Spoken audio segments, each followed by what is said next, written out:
uso de la palabra a la comisionada ciudadana del InfoDF, Elsa Viviana Peralta Hernández, quien modera este panel.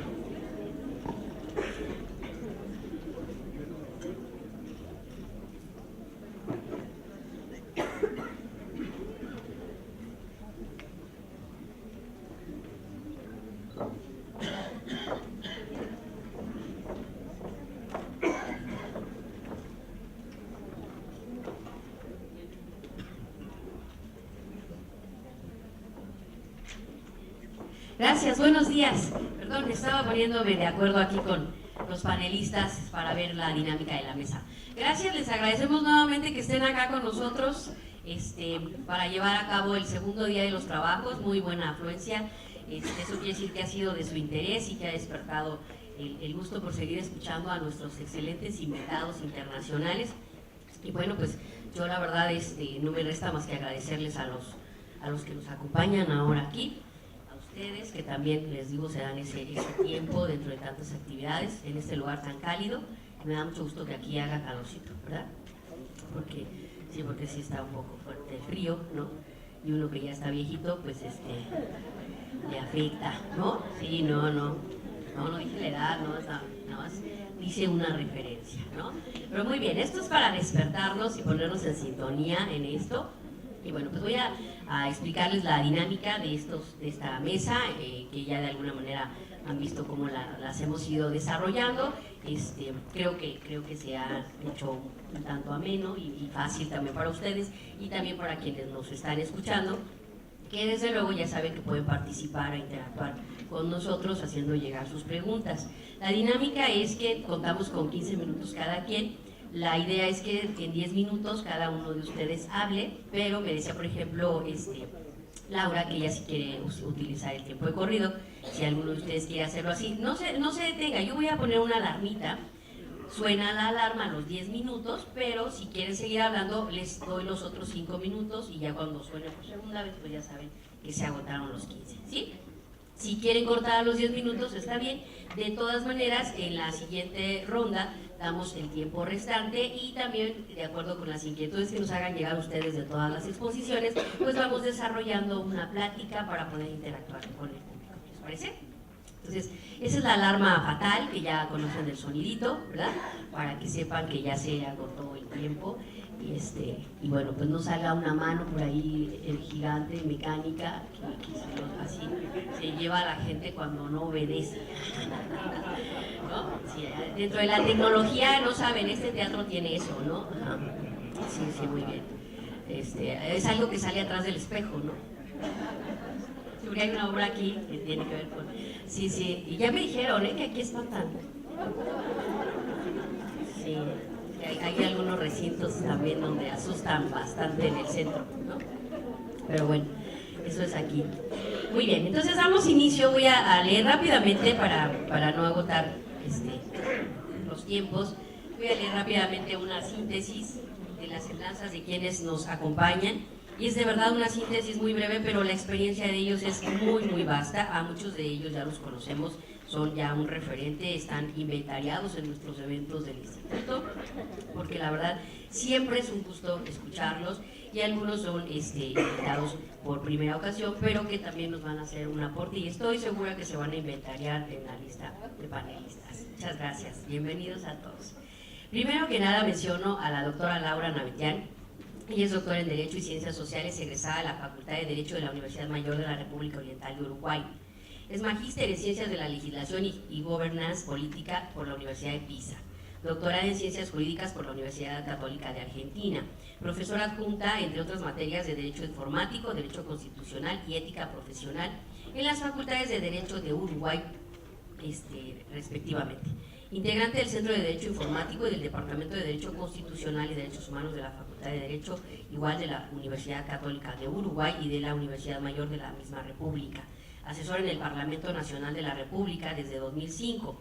Ha escrito varios libros, numerosos artículos, dictado numerosas conferencias y ha trabajado en múltiples proyectos colaborativos con los temas que nos ocupan a lo largo del mundo. Además, así lo manifestó ella en su síntesis curricular, está enamorada de México. Gracias, Laura.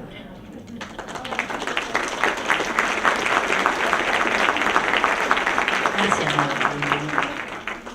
También tenemos igual, es un honor recibir a Rafael Pérez Colón, consultor internacional en TICS para el desarrollo de relaciones con sector público, exdirector mundial de Microsoft Corporation para organismos internacionales. Rafael es consultor internacional en TICS para el desarrollo de relaciones con sector público. Colabora como asesor senior en organismos internacionales como el Banco Interamericano de Desarrollo y el Banco de Desarrollo en Asia. También es secretario y miembro de la Junta Asesora de la Red Española de Servicio Sostenible, adscrita a la Red Global de Desarrollo Sostenible de las Naciones Unidas.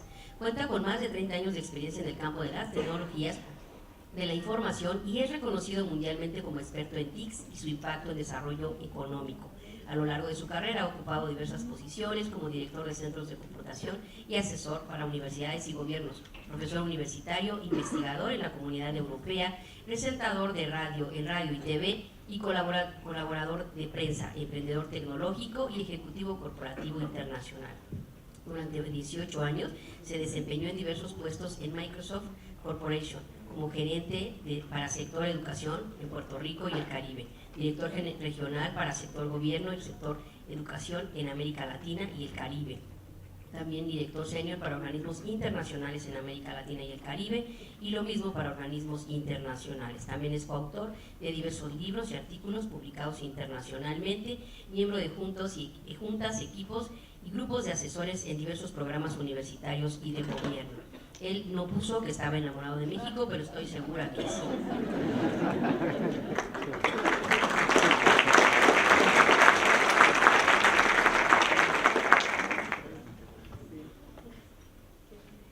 Continúo con el de Nelson. Nelson, mira, es un montón de hojitas. Voy a leer rápidamente algo.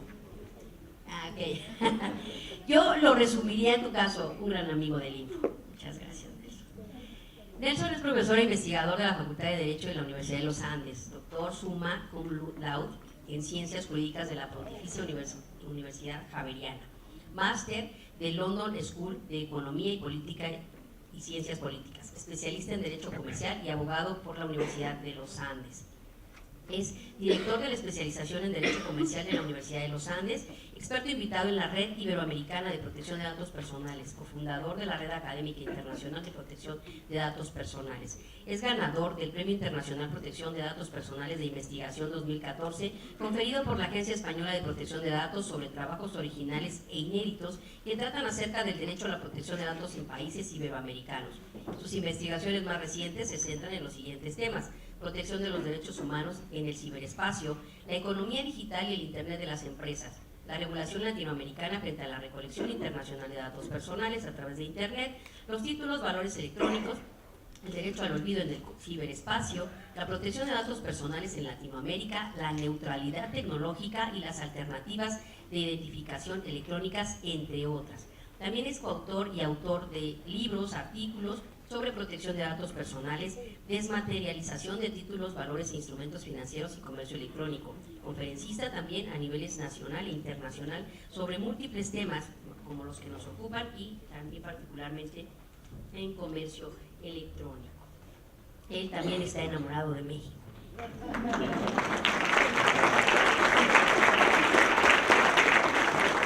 Muy bien. Y finalmente, Ana Bryan, que nos acompaña aquí también, una gran amiga. Gracias, Ana. Ella es doctora en Derecho y Ciencias Sociales por la Facultad de Derecho de la Universidad de la República Oriental de Uruguay, docente en la Cátedra de Informática Jurídica de la Facultad de Derecho Universidad de la misma República y en la Cátedra de Derecho Telemático de la Facultad de Ingeniería de la Universidad de Montevideo. Es cofundador del Centro de Derecho Informático y de su antecesor Instituto de Derecho Informático. Facultad de Derecho, Universidad de la República, asesor letrado en el Parlamento de la República, en la Cámara de Senadores y en la Cámara de Representantes. Ejerce la profesión de manera independiente y también como consultante. Ha sido, entre esas funciones, consultante en el Colegio de Abogados de Uruguay. Sus áreas corrientes de investigación e interés son el derecho informático y la protección de datos personales. Ha participado en múltiples proyectos de adecuación informática, así como proyectos de iniciación de sistemas informáticos nuevos, de implementación de Privacy by Design y de Privacy by Redesign, coadyuvando a una adecuada interacción entre los técnicos de sistemas y los niveles gerenciales y de resolución estratégica. En su campo de expertise acostumbra a dar charlas y conferencias tanto en su país como en el exterior. Ha participado en numerosos programas de educación y ha escrito más de 80 artículos y contribuciones en Uruguay. Integra la Red Iberoamericana de Protección de Datos Personales desde su creación en el 2003 y en el capítulo Uruguay desde la FIADI desde 2006. Es miembro también de otras organizaciones como en Berlín, embajadora de Privacidad por Diseño y miembro de la mesa directiva de la Red Académica Internacional de Protección de Datos de Nuevo León. Y bueno, también tiene una amplia exposición aquí sobre diferentes ponencias y conferencias dictadas a lo largo del mundo. Autora de diversos trabajos científicos y diversas publicaciones periódicas en su país, entre otras en el Anuario del Instituto de Derecho Informático, y ha colaborado también en diversas publicaciones en Uruguay, en Colombia, en Italia, en Japón, en Estados Unidos, en Perú, en España, en Panamá, etcétera, etcétera. Y ella no puso tampoco que está enamorado de México, pero nosotros sí estamos enamorados de Uruguay. Muchas gracias. Y de México, y de Colombia, y de España, y de Argentina, y la verdad es que conocer en la Red Iberoamericana a todos y tantos colaboradores interesados en el tema de protección de datos es para nosotros muy, muy enriquecedor. Y quisiéramos llevar a cabo más eventos donde pudieran venir todos los expertos que hemos tenido ocasión de conocer en la red, para que ustedes pudieran también conocer las voces de otras personas también involucradas en esto.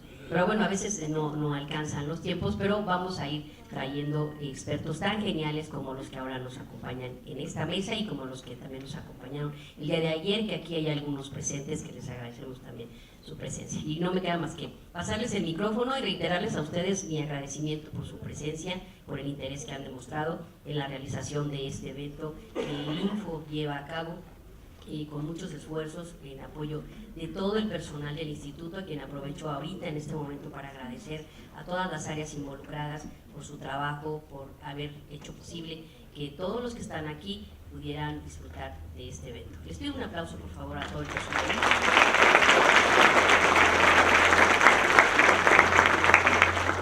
Gracias. Y entonces ahora,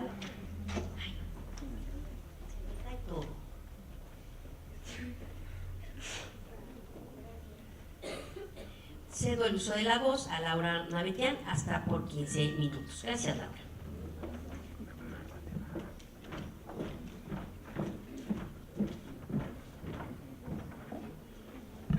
Hola, muy buenos días para todos. Lo del enamoramiento de México es verdad, pero además es un intento de que la alarma fatal se retrase un poquito. Capaz que con eso puedo comprar algún minuto más, no lo sé. Bueno, de todas maneras, es un gusto. Primero que nada voy a agradecer a InfoDF por este placer que es estar nuevamente en México un año más para conmemorar este Día Internacional de la Protección de Datos Personales, que en definitiva es una excusa fantástica para poder conversar sobre nosotros mismos. En la medida en que nosotros somos nuestros datos, lo que estamos hablando es de cómo nos protegemos nosotros y de alguna manera también hace a nuestra propia esencia en tanto en cuanto también hace al ejercicio de nuestra libertad. Por tanto, celebro que año a año InfoDF realice estas actividades que nos permitan juntarnos a compartir algunas ideas, algunas reflexiones sobre este tema tan importante. Y para ir comenzando, me gustaría afirmar que, como todos sabemos, diariamente se recogen cantidades de información personal que además va en aumento y que es procesada cada vez más en opacas y complejas formas. A partir del despliegue progresivo de las empresas y las entidades públicas en los años 80, se considera que se ha iniciado un proceso en que se percibe que las prácticas en el procesamiento de datos en general implica la reducción de los derechos de las personas, en tanto les confiere un papel de meros sujetos de datos, siendo sus derechos amenazados y sus libertades comprometidas.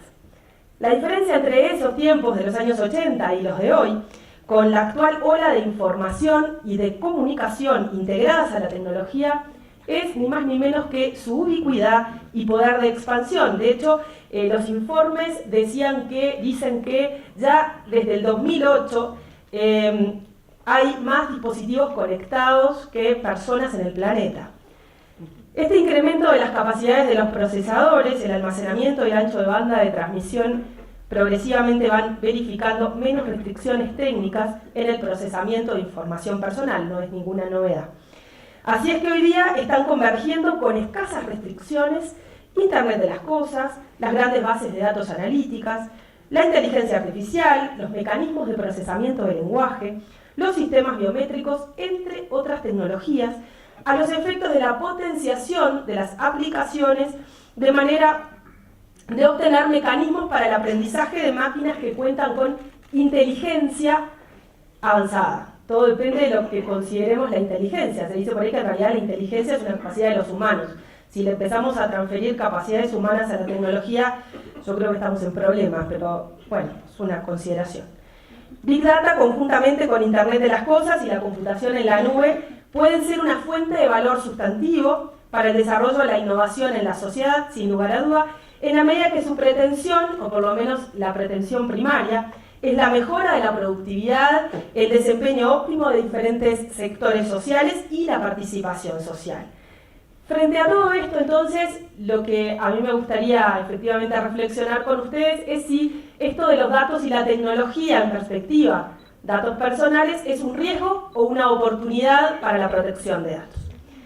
En la medida que las posibilidades de los diversos avances tecnológicos se amplían, se incrementan las preocupaciones vinculadas con los mecanismos de actuación de las diferentes partes involucradas. Indudablemente la protección de datos es una responsabilidad compartida, de eso no cabe duda. La colaboración de la industria permite la aceleración del apoyo del ecosistema tecnológico a través del alineamiento de los estándares actuales de la industria informática con el ecosistema de seguridad más utilizado a nivel internacional. A partir de esto, es posible afirmar la necesidad de un equilibrio entre innovación, seguridad y privacidad, siendo de sustancia entonces, desde mi punto de vista, la consideración por lo menos de los siguientes elementos. Primero y fundamental, las personas deben ser consideradas en su dimensión de tales y, por tanto, sus datos como parte inherente a su personalidad y no como meros dueños de sus propios datos. Ustedes me van a decir, Laura, ¿no descubriste la pólvora sin ruido? No, por supuesto que no. Sin embargo, esta afirmación la hago a propósito para que sea el eje de nuestra conversación. La persona en el centro, la dignidad de la persona en el centro, por tanto, sus datos también en el centro de la discusión. Los datos impulsan el desarrollo económico, generando, por tanto, una multitud de beneficios sociales e individuales. Esto es cierto. No todos los datos verifican la misma sensibilidad. Lo hemos visto estos días también. Los consumidores deben confiar en cómo se usan, almacenan y transfieren sus datos. La tecnología es una parte fundamental de la solución, sin duda, pero no la única. La tecnología es una herramienta, por lo que la interdisciplina se impone. Es imprescindible el desarrollo de un marco de tratamiento de datos que permita una nueva clasificación de los diferentes tipos, indicando nuevas estrategias de gestión que se puedan verificar unidas para la liberación del potencial de las diferentes tecnologías. Políticas orientadas a los datos especialmente protegidos, como por ejemplo los sanitarios, los financieros, las comunicaciones de carácter individual, deben unirse a requerimientos de privacidad y seguridad más estrictos que los datos que han sido entregados en forma voluntaria. En caso de registrarse adhesión a esto que yo acabo de decir, y existiendo un manejo riguroso de los datos, será posible entonces que los responsables políticos puedan desarrollar disposiciones normativas que analicen las preocupaciones de seguridad y de privacidad que el tema plantea y de esta manera asegurar que los beneficios sociales y económicos no estén acotados. Es por esta razón que además se entiende necesario realizar algunas consideraciones de contexto. Primero, Contralor de los datos. Uno de los grandes desafíos que existen en términos de regulación y de manejo de información. El control se desarrolla, desde mi punto de vista, de manera escasa y en términos generalmente asimétricos. La información es recabada mediante dispositivos como consecuencia del rápido flujo de datos que se genera. Generalmente el flujo de información obtenida de diferentes dispositivos, conjuntamente con la necesidad de concreción, de accesibilidad y amigabilidad en lo que hace a la utilización de los sistemas informáticos que los contienen, determina que pierdan su efectividad, incluso resulten poco adecuados. Esto hace incluso posible el uso de métodos tradicionales para la protección del derecho a la privacidad. Segunda cuestión, consentimiento informado del usuario para el tratamiento y gestión de los datos personales. Dependiendo del tipo de tecnología que se implemente, es posible que ni el propio usuario tenga conciencia cabal del tipo de procesamiento que se efectúa con sus datos que se introducen en determinado dispositivo. De hecho, Miguel nos decía hace un rato que los informes indican que para poder leer todos los avisos de privacidad y las políticas de privacidad se necesitan algo así como 73 días. Ninguno de nosotros se va a golpear el pecho y va a decir yo voy a usar 73 días de mi vida para analizar esto. Entonces, como decimos en el campo, en mi país, hay que bajarle un poquito el copete al consentimiento, en el sentido de, bueno, busquemos mecanismos más novedosos para que la gente, cuando consienta, sepa lo que efectivamente está haciendo. Luego, otra cuestión, posibilidad de utilización de información relevada para finalidades diferentes a las que fueron notificadas al usuario. Esto sucede. El importante cúmulo de información que se puede recabar por medio de los dispositivos, sumado a la utilización de novedosas y modernas técnicas de análisis de datos y cruce de información, habilita que este tipo de datos sea utilizado para propósitos secundarios, en muchos casos distintos al propósito inicial, en acceder a información ya recabada de las personas. Otro tema importante, el desarrollo de perfiles. Es poco razonable pensar que los datos se recaben en forma aislada y por separado. Estos tienen vocación de asociación a un usuario, lo que indudablemente facilita, con los mecanismos adecuados, el análisis de hábitos, comportamientos, preferencias, posibilitando la habilitación de perfiles más detallados de los usuarios. Hay que tener cuidado. Límites en la posibilidad de permanecer anónimos ante la utilización de determinados dispositivos o servicios. Existe la chance, es cierta, de incrementar las posibilidades de identificación frente a la utilización de términos de fácil localización, ya que la dirección del dispositivo es una herramienta de importante utilidad para la creación de huellas digitales de localización de los usuarios. Entonces, los niveles de seguridad y los niveles de privacidad dependen, en definitiva, de los imperativos determinados por los marcos jurídicos, sin duda, pero también dependen del ejercicio de autoridad de las autoridades en el marco de sus competencias con órganos de control fuertes que además se animen a avanzar en el control de las empresas y en la indicación hacia los gobiernos de las cosas que no deben hacer de la manera que se hacen con los datos de sus ciudadanos. Otros elementos además que hay que tener en cuenta. Está de moda esto del wearable computing, ¿no? De los dispositivos que registran información sobre la actividad de las personas. Si ustedes se fijan, hay mucha gente que está fascinada con tener un smartwatch, es decir, un reloj inteligente. Sí, está buenísimo, es súper coqueto. El problema es que eso nos genera dificultades con la privacidad ciertamente importantes. Tenemos puestos en nuestra muñeca una cosa, porque no deja de ser una cosa, que le transmite información a otro absolutamente de todos nosotros, sin que nosotros tengamos control. Y además hay que estar alienado a la locura que implica que el relojito te avisa que caminaste 1 kilómetro, que subiste 10 pisos, que tenés que irte a dormir porque es una locura. Y esto, de todas maneras, bien por el que ejerza su libertad de tenerlo, de todas maneras que ejerza también su libertad para entender que está entregando sus datos hacia una corporación que vaya uno a saber en definitiva qué es lo que va a hacer después con eso. Y eso, yo no estoy en contra de la tecnología, por el contrario, solo me interesa plantear algunas cuestiones que a mí me parecen un tanto importantes. Otra cuestión vinculada con esto, la domótica. ¿Qué es la domótica? Es la posibilidad de colocar en las oficinas o en las viviendas elementos tales como electrodomésticos que pueden ser controlados de forma remota a través de Internet. Tal es así que las cosas que contienen sensores de movimiento pueden detectar y registrar cuando un usuario está en casa, cuáles son sus patrones de movimiento y preindicar un criterio de acciones. La mayoría de los dispositivos domóticos están constantemente conectados y pueden transmitir datos al fabricante. La domótica plantea desafíos específicos en la protección de datos, ya que un análisis del uso de patrones en este contexto es probable que revele detalles del estilo de vida, los hábitos o las opciones de los habitantes o su presencia en la casa. Ayer Isabel Lara decía, bueno, hay determinadas cosas que a priori pareciera que no son cuestiones de datos personales, entonces la basura no importa. Y sí, vaya si importa. La basura importa, y si nosotros tenemos nuestros electrodomésticos absolutamente conectados, van a tener también una forma de conocer cuáles son nuestros hábitos, y en esa línea también van a saber, alguien va a saber qué es lo que consumimos y qué es lo que no. Bueno, en todo este marco a nosotros también se nos decía, bueno, el principio de responsabilidad demostrada, uno de los principios que ahora se está poniendo más fuertemente de manifiesto. Y ¿qué viene queriendo decir esto? Esto, en definitiva, lo que tenemos que afirmar es que es imprescindible la rendición de cuentas, y esta implica el funcionamiento de una serie de políticas internas y sistemas de control que aseguren conformidad, por un lado, y la entrega de documentación acreditante de las diferentes situaciones, por otro, sin perjuicio que el requerimiento de burocracia nunca es una situación beneficiosa si es innecesaria. ¿Queremos documentar? Sí, pero lo que es necesario, no cuestiones innecesarias.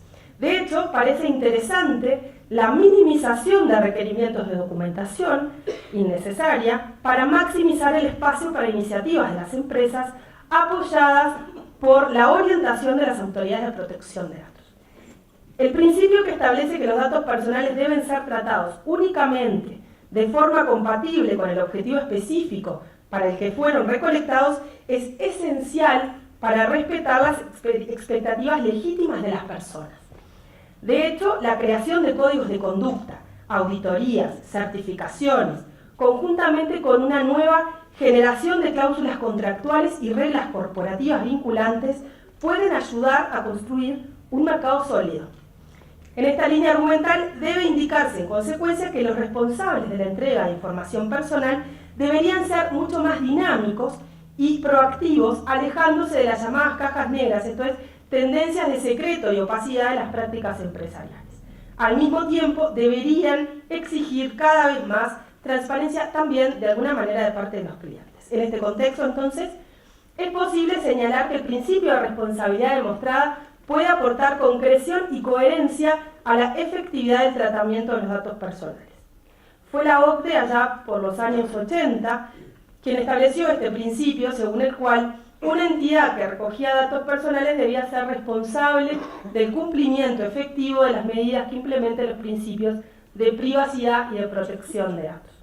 Ha corrido bastante agua bajo el puente, pero de todas maneras es muy importante que tengamos en cuenta que los responsables del tratamiento deben determinar la existencia de un programa integral de gestión de datos personales y al mismo tiempo estar preparados adecuadamente para demostrar a la autoridad, en caso que lo requiera, la implementación efectiva de sus medidas dentro de la organización y lo que determina el cumplimiento de la normativa vigente sobre protección de datos. Como es la primera vez que suena, tengo un minutito más. Esto genera como contrapartida, en forma inmediata, que el regulador deba, antes de la determinación de una sanción, verificar la existencia de medidas y políticas adecuadas que garanticen en forma idónea los tratamientos que se efectúen y el reconocimiento expreso que debe hacer en relación a las organizaciones que tengan posibilidad de verificar una demostración de que la vulneración al sistema solo obedecería a una situación excepcional y aislada y no generalizable dentro de un programa integral de gestión de datos personales. En este orden de ideas, las medidas que deben adoptarse tendrán en cuenta diversos factores que hacen a la idiosincrasia, eso es fundamental, de cada organización, entre los que se consideran, por supuesto, su tamaño, su naturaleza jurídica, la naturaleza de los datos que son tratados, el tipo de tratamiento al que se somete la información y los riesgos que implican para los titulares la obtención y posterior uso o tratamiento de sus datos. Se exige, consecuentemente, que las organizaciones establezcan políticas internas efectivas a efectos de garantizar distintos aspectos. Un primer aspecto es una estructura administrativa proporcional a la estructura de responsabilidad para la implementación de las medidas. Un segundo aspecto es la adopción de mecanismos internos para la puesta en práctica de políticas que incluyan herramientas de implementación, entrenamiento y programas de educación y formación en el conjunto de la organización. Y un tercer aspecto es la adopción de procesos de respuesta a posibles reclamos y consultas de parte de los titulares de los datos. La finalidad de incluir estos elementos en el funcionamiento de la organización no es otro que la generación de una situación beneficiosa para las partes y también para el regulador, el que, sin olvidarse de sus competencias de investigación, verificará otros factores adicionales para el desarrollo de evaluaciones en el seno de la organización, particularmente enfocados en la implementación de sus políticas y su cumplimiento efectivo. Para que esto sea así, las políticas de accountability deberán responder al menos a dos criterios. Uno, generación de datos cuantitativa y cualitativamente medibles que permitan la acreditación de un grado de diligencia particular en relación con las disposiciones normativas en materia de protección de datos. Y dos, la concreción de los ciclos internos de gestión de los datos en la organización en el marco de un programa integral de gestión de datos. Y para terminar, antes que me saquen la roja definitivamente, dos o tres afirmaciones más. Lo primero, los datos personales, como todos sabemos, han desempeñado un papel central en la evolución de los mercados digitales, algunos de los cuales ahora pueden considerarse servicios esenciales. El ágil desenvolvimiento de las tecnologías basadas en datos personales y en las operaciones de procesamiento de datos permitidas por estas tecnologías han colocado el derecho a la protección de datos, así como a varios otros derechos, en un lugar de importancia sin precedentes, sobre todo en mérito a las factibles vulneraciones que pudieran sufrir. De hecho, algunos derechos fundamentales clásicos, establecidos en los instrumentos de derechos humanos, la privacidad, la libertad de expresión, el derecho a la no discriminación, fueron concebidos originalmente como protecciones contra la interferencia del Estado. Sin embargo, hoy está claro que en la era digital las salvaguardias son igualmente imprescindibles contra posibles interferencias por entidades no estatales e incluso por personas físicas, lo que conduce a una protección específica del derecho a la protección de datos.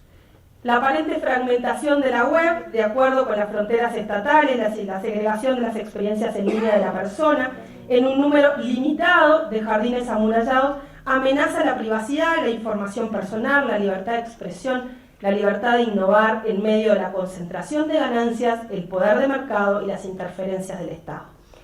Las autoridades de protección de datos, en consecuencia, deben hacer cumplir la minimización de datos, lo que implica que la información solo sea tratada cuando sea adecuada, pertinente y limitada en relación con los fines para los que son procesados y el derecho de las personas a recibir información relativa a la lógica de la toma de decisiones automatizadas y la elaboración de perfiles. En consecuencia, la información personal no puede concebirse como un mero activo. Hoy veíamos que el supervisor europeo habla de que no puede ser un activo económico, mucho menos un activo económico, según lo han establecido los tribunales de justicia en distintas instancias y lugares del planeta. Y esto no quiere decir que no tengan un valor económico, lo que implica es que la persona no debe ser considerada cuantitativamente en términos numéricos y de plata. El tratamiento de los datos personales es imprescindible e implica la protección del derecho al respeto de la vida privada y aquel a la libertad de expresión. Por tanto, ambos son garantía de la República. Muchas gracias.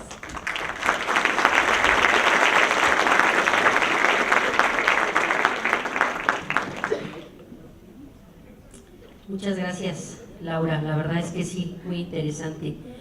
Platicábamos aquí, Ana y yo, mientras hablaba, exponía brillantemente Laura, que sí, la verdad es que creo que la mayoría no estamos en contra de la tecnología. La tecnología nos encanta, ¿no? De hecho, estamos acá escuchando y estamos por allá usando el teléfono, ¿no? Estamos atentos. Podemos estar, gracias a la tecnología, en varios puntos a la vez, ¿no? La verdad nos encanta, ¿no? Y esto es algo que viene a desarrollar un aspecto, puedo decir con todo respeto para los caballeros, pero si decían que las mujeres podíamos hacer varias cosas a la vez, esto lo comprueba, ¿no? O sea, estamos en todas partes, ¿no? Estamos aquí escuchando la conferencia, tomando notas, hablando a casa, hablando a la oficina, mandándole el chisme a alguien, o sea, de verdad. Y la tecnología nos encanta. Creo que esto ya no lo vamos a poder dejar de lado. Pero como bien dice Ana, poner en foros como estos temas de alerta nos hace conscientes del uso de la tecnología y de cómo debemos evitar que este tipo de mecanismos nos conviertan en robots o, como dijo muy bien Laura en su exposición, vayan más allá del tema humano. No debemos deshumanizarnos frente al tema tecnológico. Entonces, la verdad me parece muy interesante este inicio por parte de Laura, y creo que Ana tendrá más que comentarnos también al respecto. Bueno, en segundo lugar, le voy a ceder el uso de la voz a Rafael Pérez Colón, especialista de España, y quien les mencionábamos, pues es muy inquieto también en el tema. Gracias, gracias. Adelante. Sí, por favor. Adelante.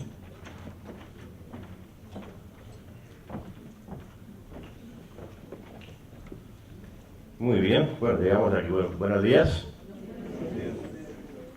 Antes que nada, muchísimas gracias al InfoDF por la invitación, en particular a la comisionada, a Viviana, por invitarme a estar aquí. De hecho, nos conocimos en un evento de la Radio Iberoamericana, que fue en Montevideo, en noviembre del año pasado, y bueno, a partir de ahí he tenido el honor de la invitación a compartir en este evento aquí en México. Así que les agradezco muchísimo. Bueno, yo durante el día de ayer y el día de hoy he estado haciendo un repaso de muchísimas cosas en la medida en que veía cada una de las presentaciones y sentía un poco la dimensión de la tarea que están llevando a cabo los que están, digamos, todos los que están aquí, que tienen que ver con la transparencia, con la protección de datos personales y con, digamos, promover todos estos marcos de tanta importancia para el desarrollo de nuestra sociedad. En esa línea, casi lo estoy haciendo como práctica, preparo, digamos, los mensajes en función de lo que he estado viendo y de dónde creo que puedo aportar con parte de mi experiencia, de manera que agregue valor a la discusión que nos trae.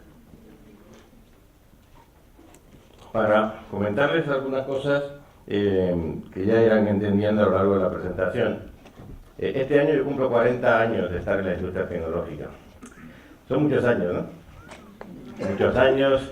He tenido la suerte de haber estado involucrado en iniciativas increíbles y he tenido la suerte de ver cómo hemos recorrido unas velocidades impresionantes y cómo hemos generado e impulsado transformaciones importantes en la vida de la gente a lo largo de todos estos años, a partir de la innovación tecnológica y a partir de esas nuevas tecnologías que han ido aterrizando e integrándose a la vida de cada uno de nosotros. Por comentarles, digamos, dos de las actividades en las que he tenido la oportunidad de estar involucrado en estos 40 años. A finales de los 80 estuve trabajando por toda América Latina en el mundo de las universidades, promoviendo lo que luego fue el Internet, digamos, el Internet comercial, básicamente el Internet, como saben, salió de las universidades y yo tuve la suerte de crear lo que fue el primer grupo iberoamericano de coordinación, de colaboración entre universidades que estaban trabajando con todo este tema de las conexiones en redes de computadoras, como lo llamábamos en aquella época. Y mi primera visita a México fue en ese marco de aquel proyecto, que lo trabajé desde España, en el año 89, y durante esos años trabajé bastante con el CONACYT, con la UNAM y otras universidades mexicanas, en lo que fueron los orígenes del Internet de América Latina y todas las cosas buenas y los dolores de cabeza que nos ha traído todo eso a lo largo de los años.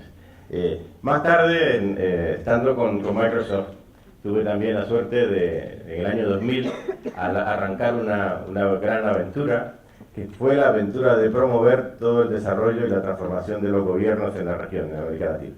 Básicamente, lanzar las iniciativas de gobierno electrónico, ahora le llamamos gobierno digital, con todos los países. Y ahí colaboramos con todos los gobiernos en la región, y particularmente en México, trabajamos muy directamente con el gobierno en lo que fue la ley de transparencia.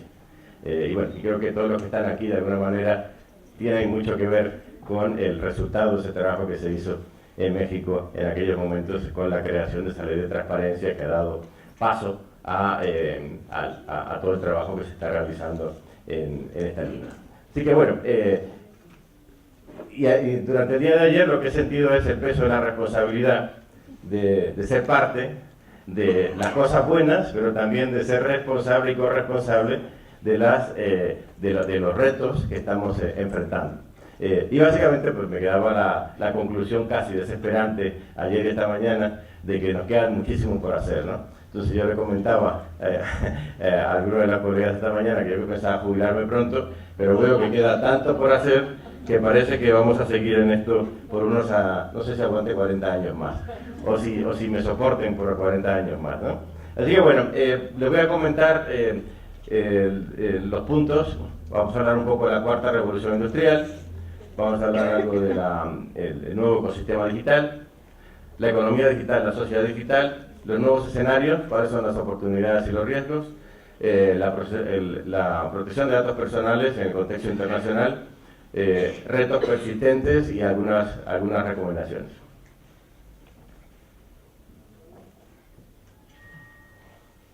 A ver, bueno, la cuarta revolución industrial es un término que se ha hecho muy popular desde el año 2016 a través de un libro que se conoce, es la cuarta revolución industrial, que lo publicó Klaus Schwab. Klaus es el presidente del Foro Económico Mundial, que esta semana está celebrándose en Davos. Les recomiendo visitar y ver las presentaciones. Hay una cantidad de presentaciones excelentes y espacios de debate. Están todas disponibles on demand en internet, las presentaciones. Esta mañana estaba hablando el presidente de Estados Unidos. Creo que esas se la pueden saltar. Y hay otras muchísimas, muy valiosas. Así que esa, yo creo que con que vean los titulares de la prensa, que van a ser muchos, van a tener suficiente. Bueno, la cuarta revolución industrial básicamente plantea que estamos en una etapa de transición muy importante en nuestras economías y en nuestras sociedades, en donde hemos podido medir e identificar grandes saltos.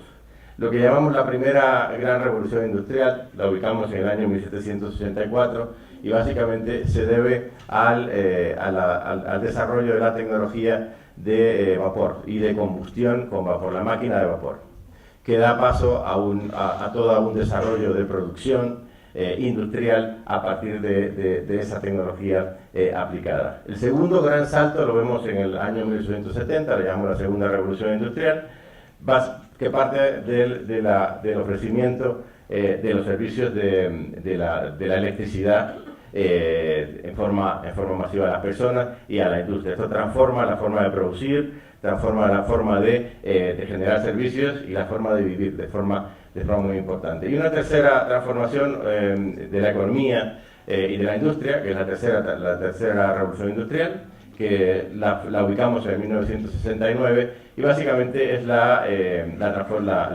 revolución digital, que comienza a partir de ese año y llega, digamos, hasta el Internet, que transforma no solamente la forma en que hacemos las cosas, la forma en que producimos, la forma en que trabajamos, sino que transforma también cada vez más la forma en que vivimos, compartimos, aprendemos, nos divertimos, etc.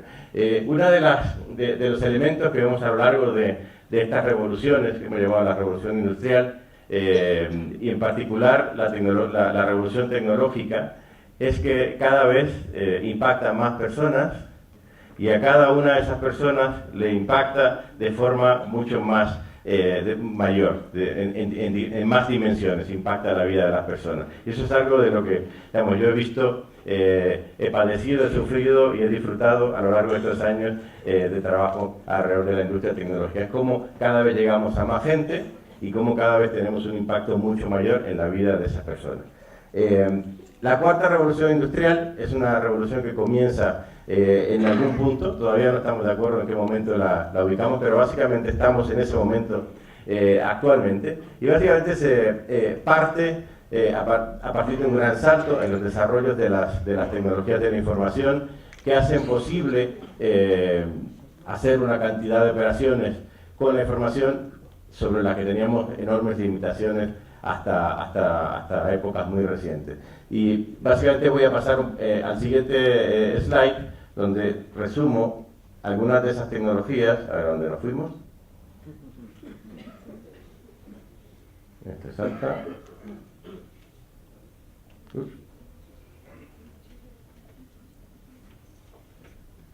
A ver qué pasó. ¿Se descargó? ¿No perdió? A ver. Para allá entonces. Siguiente. Bueno, vamos a ver. Vamos a ver si logramos que esto me lleve a donde yo quiero. Tiene que hacer lo que yo le diga, no lo que quiera ellos, ¿no? Muy bien. En este cuadro quiero ir, digamos, pedacito a pedacito. Espero que lo puedan ver bien. Porque ahí resumimos bastante los pilares de esta nueva revolución que da paso a la cuarta revolución industrial. Y es ese nuevo ecosistema digital que básicamente resume la etapa en la que estamos ahora, que es la etapa de la transformación digital de la economía, transformación digital de nuestra sociedad. Hay una serie de elementos de pilares de esa transformación, y uno de los elementos principales, o habilitador principal de esa gran transformación, es la tecnología de la nube. La tecnología de la nube nos permite algo que soñamos los que estamos en este campo desde el principio de la informática, desde el principio de la computación. Y es básicamente el poder ilimitado de cómputo. Básicamente en eso podemos resumir de qué se trata la computación en la nube. Poder ilimitado de cómputo. Con otros elementos más interesantes. O sea, poder ilimitado de cómputo a unos costos accesibles para la mayor parte de las personas y las organizaciones. Ese es otro elemento muy importante sobre las características de este gran salto en el desarrollo de la tecnología a través de la tecnología de la nube o el cloud computing. Segundo elemento es el Big Data y el análisis de los datos. Los datos han crecido a volúmenes, digamos, inesperados, insospechados, y siguen creciendo a una velocidad impresionante.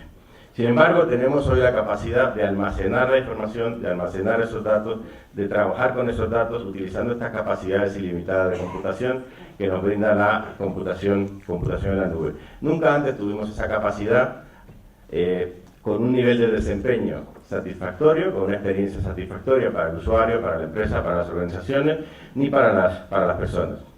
Las redes sociales es el otro elemento que trae unos aspectos de transformación importantes como fundamento, y ahí conocemos cómo la participación de las personas, los datos de las personas, la conexión, el intercambio, han hecho una transformación dramática en nuestra vida. Y el cuarto elemento es la movilidad, o sea, el poder tener acceso a esos recursos de cómputo, a esas capacidades de computación, a esos servicios, a las personas, a esas conexiones en nuestra sociedad, desde cualquier lugar, donde quiera que estemos, siempre que contemos con un acceso a Internet. Y básicamente ahí entra la segunda tecnología, que junto con la computación en la nube sería la segunda gran tecnología habilitadora de esta gran revolución, que es la banda ancha. Es como tenemos gran capacidad de alta velocidad para manejar video, voz, datos, de forma satisfactoria desde cualquier lugar, en cualquier momento. Ese cuadro, digamos, es el cuadro fundamental de los pilares de esta nueva generación de tecnología. Y luego hay una serie de aplicaciones específicas y metodologías que se han ido desarrollando que nos están dando un enorme poder y que nos facilitan y nos habilitan para asegurar, digamos, por ejemplo, la protección de la información, asegurar seguridad, dar ciertas garantías de servicio alrededor del tratamiento de información y de la computación. La tecnología de blockchain, digamos, si no han escuchado hablar, van a escuchar hablar muchísimo de la tecnología de blockchain. Básicamente se trata de una estructura de datos que nos da una garantía de seguridad de la información que hasta ahora no habíamos logrado alcanzar. Que van a escuchar hablar muchísimo de la tecnología de blockchain. Ya están escuchando seguramente hablar de inteligencia artificial. La inteligencia artificial es otro de estos grandes desarrollos tecnológicos que tuvo un gran impulso en los años 70, años 80, y sin embargo se detuvo porque no había la capacidad de cómputo a costos razonables que podemos tener hoy con la computación en la nube. A partir de la computación en la nube, la tecnología de inteligencia artificial se ha disparado, y hoy ustedes escuchan hablar de inteligencia artificial en términos genéricos, escuchan hablar de redes neuronales, escuchan hablar de deep learning, y básicamente son aspectos de la inteligencia artificial que facilitan el desarrollo de atención, de tratamiento inteligente, análisis inteligente de la información y los datos, que permiten y facilitan la toma de decisiones a través de los propios sistemas tecnológicos. El Internet de las cosas, el otro gran elemento, es cómo todos los dispositivos hoy pueden estar conectados al Internet. Hace un rato nos daban el ejemplo del reloj digital, pero bueno, podríamos tener las lámparas, las puertas, las sillas, todos estos dispositivos conectados online. De hecho, como comentaba también la compañera, hoy hay más dispositivos que personas conectados a Internet que personas en el planeta, a través del Internet de las cosas. Y la seguridad avanzada, cómo aplicamos inteligencia artificial, redes neuronales y todos los nuevos recursos que nos da la computación actual para garantizar la protección de los datos con nuevas tecnologías aplicadas para la seguridad. Y obviamente eso nos da el paso a la confidencialidad. La robótica, que es de cierta forma una aplicación también de inteligencia artificial, cuando le sumamos visión, para que máquinas puedan realizar trabajos que exhiben comportamiento que llamamos de alguna forma inteligente. La realidad virtual, la realidad aumentada son también grandes de los elementos importantes que estamos viendo, y la impresión en 3D. Bueno, yo diría que eso resume bastante rápido como cuadro ese nuevo escenario de la economía digital. Los nuevos escenarios y los riesgos de la economía de la sociedad digital, básicamente los voy a recorrer bastante rápido. En gobierno digital, ¿de qué estamos hablando con estos nuevos escenarios?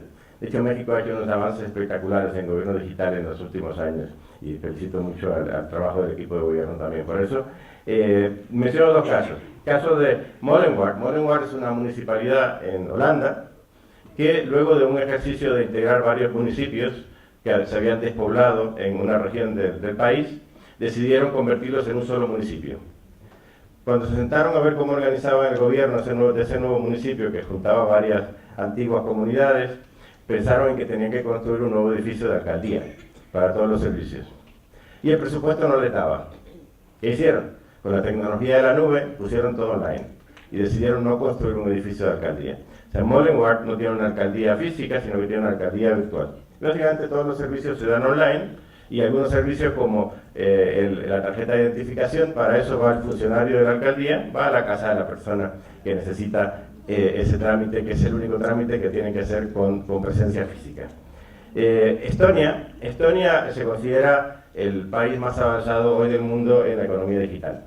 Básicamente ellos, al ser una de las antiguas repúblicas soviéticas, que salieron, luego entra a ser parte de la Unión Europea, estuvieron bajo amenaza supuestamente del sistema soviético por muchos años. Hubo muchos ataques cibernéticos. De hecho, uno de los ataques cibernéticos más documentados a un país la última década fue un ataque cibernético a Estonia, que básicamente paralizó el sistema de bancos, paralizó el sistema de gobierno del país y casi todo lo que estaba online.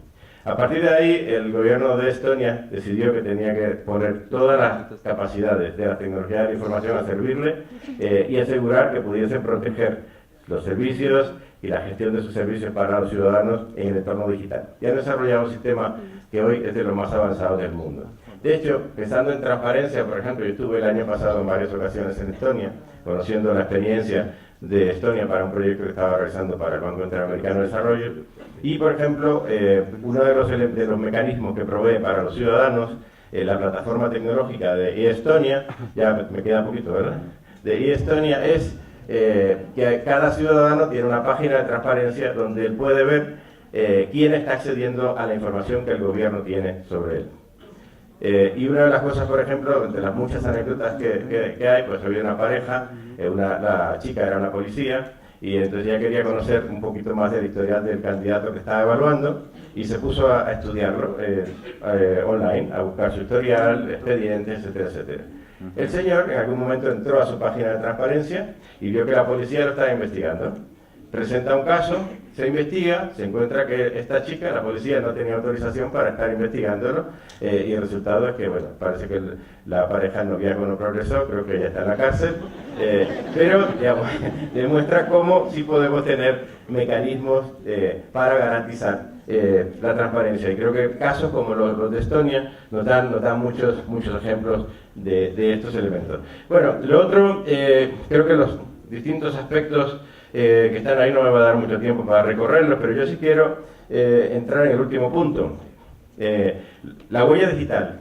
Igual que cuando nos movemos vamos dejando nuestro DNA por todas partes, también en el Internet, en el ciberespacio, estamos dejando la huella digital por donde quiera que nos movemos. Tenemos una gran preocupación, el tema del ciberterrorismo es una de las grandes preocupaciones hoy en día. El tema de los fake news es una de las grandes preocupaciones hoy en día.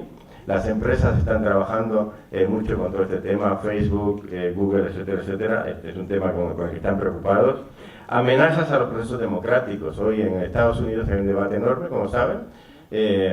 Las empresas como Google, Facebook han participado en las listas en el Senado americano, donde han dado testimonio sobre cómo grupos rusos invirtieron en publicidad de fake news, etcétera, etcétera, durante la campaña de Estados Unidos.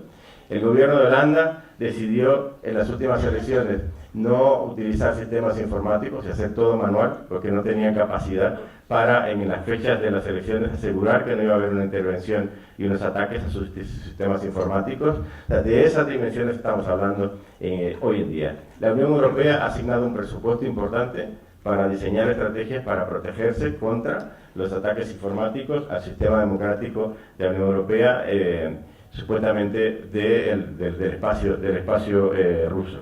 Y bueno, ahí tenemos bastante trabajo, bastantes retos que llevar a cabo, que apuntar. Bueno, aquí les daba un poco resumen cómo está el tema de las autoridades de protección de datos personales. Básicamente Europa es donde predomina la existencia formal de las agencias. Vemos que en América Latina ya hay bastantes países que cuentan con las agencias, y obviamente en África hay mucho menos presencia, y en Asia también queda mucho trabajo por hacer. Y básicamente la conclusión es que ahí nos queda muchísimo por hacer en términos de el trabajo que están haciendo las agencias de protección de datos. No conocemos los riesgos que tenemos ni sabemos qué hacer. Yo creo que hay mucho que hacer de educación, tanto a los profesionales como a las personas en general, sobre los temas de protección de datos personales, y dar paso a una cultura de protección digital, que es en realidad de lo que se trata, que entendamos las implicaciones y que podamos, tanto los usuarios como las empresas y todo el gobierno, ser parte de esa cultura digital. Formalizar equipos multidisciplinarios y un enfoque holístico. Hasta ahora hay mucha desconexión entre las TICs, las políticas, los marcos legales, los usuarios y los consumidores. Alianzas estratégicas, yo creo que se resumen en lo que yo llamo movilización top-down y movilización bottom-up. Creo que ya el mundo del top-down, donde se deciden las cosas aquí arriba, tanto en los gobiernos como en las corporaciones y en la sociedad, está cambiando. Ahora la participación de las personas de abajo hacia arriba está teniendo cada vez más peso, más impacto y mucho más valor. Eso está ocurriendo tanto en las corporaciones como gobiernos y con los grupos de sociedad civil. A mí me gusta mucho cuando he estado viendo aquí en los países como en México que hay ONGs que están dedicándose a promover todo el tema de los derechos de protección de datos personales. Y he visto más países donde también hay organizaciones similares que están haciendo ese trabajo. Entonces, bueno, creo que la movilización top-down y bottom-up puede ser parte de la clave del trabajo que nos queda por hacer. Así que hasta ahí mis ideas. Gracias.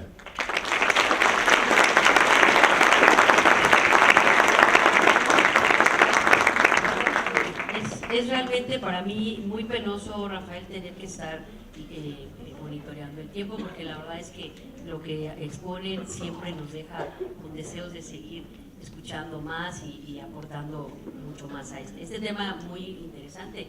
Y creo que hay que reflexionar mucho. Decíamos hace rato, no somos partidarios de la tecnología.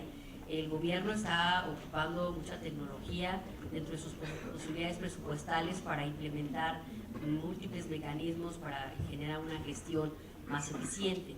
Pero en ese tema de la gestión eficiente y el manejo de datos personales estamos llevando a cabo una serie de tareas que monitorean la vida de las personas y que se están convirtiendo también en vigilancia, que en gobiernos que pueden tener un porte un tanto, pues voy a ser extrema, totalitario, eso es muy peligroso. Eso es muy peligroso y atenta. Entonces hay que poner en la balanza, ahorita que estamos hablando en esos contextos, hay que poner en la balanza ese tema y lo que decíamos hace rato, ser muy cuidadosos en el manejo y procesamiento de la información, pero sobre todo nosotros también ser muy atentos como ciudadanos, como organizados a través de diferentes agrupaciones para poder vigilar también que el gobierno no haga esa vigilancia en perjuicio y límite de nuestros derechos humanos, ¿no? Ese es algo que hay que ponderar mucho, y por eso a nosotros como encargados en las oficinas en las unidades de transparencia y en el gobierno, encargados de estar cuidando estos temas, pues debemos poner un especial cuidado en ese tratamiento, en los fines para los cuales estamos recabando la información y demás. Nosotros nos enfrentamos, vamos a estar hacia un proceso electoral. Ayer comentábamos algunos aspectos, vamos hacia un proceso electoral muy importante donde se han visto muy vulnerables las bases de datos, y esto es algo que debemos todos tener mucho cuidado, desde cuidar nosotros nuestros datos como ciudadanos y el uso adecuado en este tipo de contextos, que la tecnología realmente nos garantice junto con el gobierno el cuidado de los mismos, para poder hacer que la tecnología se vuelva una herramienta muy útil y muy importante para el adecuado ejercicio de los derechos en una buena democracia, y que esto sirva para que realmente la democracia se ejerza, que realmente haya este tipo de procesos. Muy interesante. Muchísimas gracias, la verdad. Gracias. Nos gusta todo esto. Vamos a seguir, porque si no yo también he hecho mis conferencias, ¿verdad? Con Nelson Remolina. Muchas gracias, Nelson, bienvenido. Él es especialista de Colombia. Adelante. La dinámica que estoy manejando es, a los 10 minutos suena la alarma, si quieres tomar otros 5 suena la alarma, y ya nada más después hay 2, y si no ya sale la palanca, ¿sí? No es cierto. No, para que tengan tiempo y vayan, no se sientan tampoco tan presionados y vayan moderando su tiempo. Gracias. Bueno, muchísimas gracias y por la invitación, por estar acá. Yo no solo soy enamorado de México, sino muy agradecido con México porque me ha invitado y me ha dado la oportunidad de compartir con ustedes en muchas ocasiones, de manera realmente muy generosa, pues estos temas de protección de datos. Entonces, de manera que muchas gracias. Yo voy a pasar muy rápidamente, traer una presentación que luego van a consultar, que queda a su disposición, para sentarme quizás en algunas ideas, porque ya pues se ha dicho otros temas muy importantes que pues por temas del tiempo no creo que sea importante volverlos a repetir, porque ya estuvieron muy bien planteados. Yo creo, simplemente el título que ustedes ven ahí es que la mejor forma de proteger derechos humanos es prevenir su vulneración, prevenir su violación. Por eso hay que enfocarse en el tema de enfoques preventivos de protección de derechos humanos. Yo creo que este derecho de protección de datos hay que mirarlo de varias cosas. Primero, hay muchos intereses sobre los datos personales. Lo que está pasando es que hoy parece ser que es más importante el dato que la persona. Y eso es la realidad. El tema es si queremos ir hacia allá o no, hasta dónde le vamos a poner límite a algunas cosas.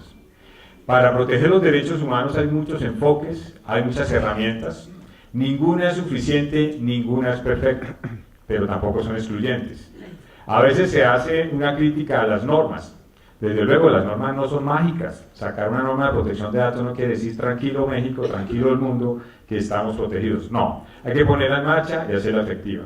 Pero lo mismo sucede con otras prácticas como la accountability. A uno le venden la accountability como la solución del tema.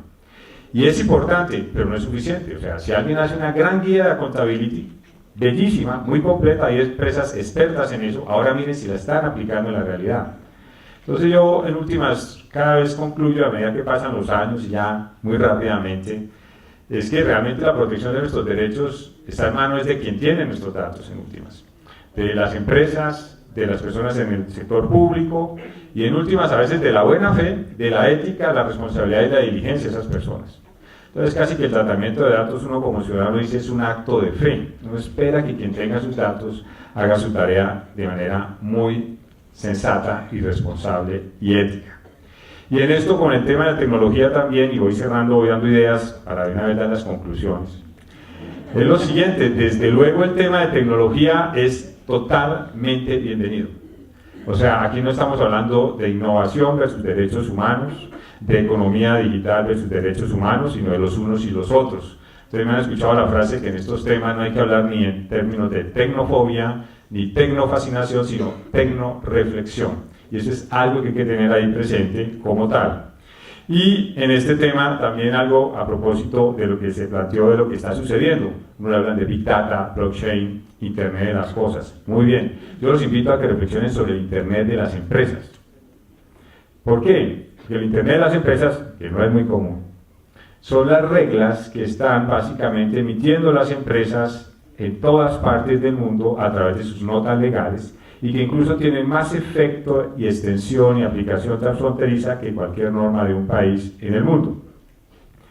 Ejemplo, piensen en la nota legal de Facebook.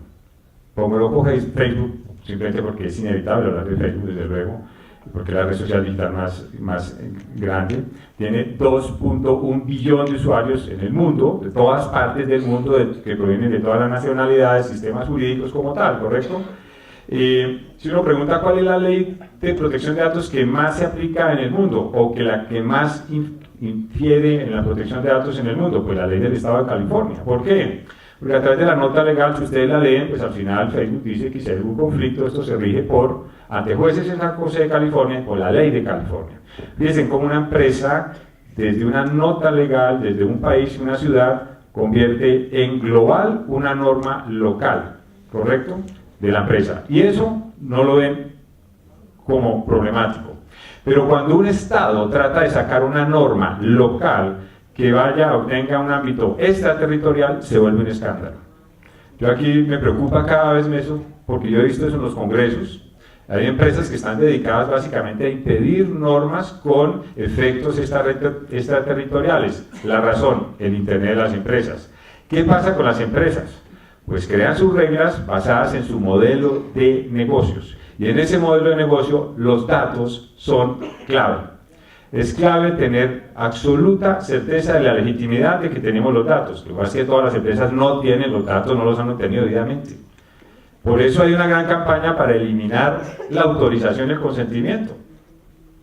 Es que con la autorización y el consentimiento no es una forma de proteger los derechos de la persona, para nada. Es una forma simplemente de reconocer que la persona, como ser humano, es el titular de sus datos. Y que por lo tanto, pues por lo menos le preguntamos, ¿podemos utilizar sus datos? Es como cuando alguien llega a su casa. Pues ustedes miran a quién dejan entrar a su hogar. No es que si Remolina llega, que es un tipo buena gente, ético, diligente, entonces Remolina puede entrar a su casa. No. Entonces, ojo que el tema de consentimiento va en ese sentido, no es la forma de proteger, es la forma de reconocer que la persona es el titular de los derechos humanos. Entonces es algo también que hay que tener presente, y por eso el tema acá es que esto de trabajar enfoques preventivos pues es algo muy importante. Ya he ido a las conclusiones de manera que ahora voy a hablar más pausado. Yo aquí, después miran, pues soy profesor ante todo. Este es un grupo que trabajamos hace tiempo en algunos temas de Derecho y Tecnología, que se llama el HEPTI. Los invito a que lo consulten, y este es un observatorio que ya llevamos 10 años mirando temas sobre protección de datos. Es un enfoque netamente académico. Ahí hemos sido críticos incluso de muchos temas y decisiones de autoridades. Yo personalmente he criticado mucho las decisiones que está tomando la Autoridad de Protección de Datos de mi país. Me preocupa que esa autoridad, y siempre lo he dicho y esto es público, no está enfocada a proteger los derechos de los colombianos, sino los derechos de otras entidades o empresas. Eso a mí me preocupa enormemente. Y veo a veces en esto, y lo digo con toda preocupación, que las empresas están ganando todas las batallas porque son muy poderosas. Y el ciudadano no es poderoso, el ciudadano individual. Si no se unen, pues básicamente vamos a quedar sumisos a lo que definan las empresas por nosotros. Lo del alcance de nuestros derechos casi que está definido a lo que defina alguien sobre el tema. No quiere decir que eso sea malo ni bueno per se, pero sí es la realidad, y la reflexión que hago como académico es si queremos llegar allá o no. Todo esto que ustedes y que hemos conversado a lo largo de todas esas jornadas con ocasión del Día Internacional de Derechos, del Día Internacional de Protección de Datos, pues tiene que ver con este derecho que para mí es el derecho de los derechos, o por lo menos el derecho del siglo XXI. La razón es que este derecho, aunque inicialmente surgió con una vocación muy humana, ahora tiene un enfoque muy económico, por el valor económico de los datos. Comparto con Laura que las personas seguimos siendo seres humanos, y algo que tenemos en común aquí todos y todas, al margen de dónde trabajemos, dónde estemos, es que somos seres humanos. y tenemos unos derechos humanos, entonces hay que pensar en los derechos humanos de los demás, de nuestros hijos y desde luego de nosotros. Estemos donde estemos, esa reflexión yo la hago a todas las personas, porque a veces alguien que tiene el poder, pues se le olvida que es un ser humano, que tiene hijos o que tiene abuelos, o hay personas que esperan que sigan, digamos, que no desaparezca su condición de ser humano como tal. Y todos estos términos que ustedes ven ahí, ya los han visto, pues han hecho alusión a cómo lograr que cuando se recolecta, almacena y circula información de unas personas y sobre todo se usa, no se comprometa o ponga en riesgo los derechos de los mismos. Derechos que van desde el buen nombre, la intimidad desde luego, pero también la vida de las personas. Miramos el ejemplo de solo el manejo de una historia clínica.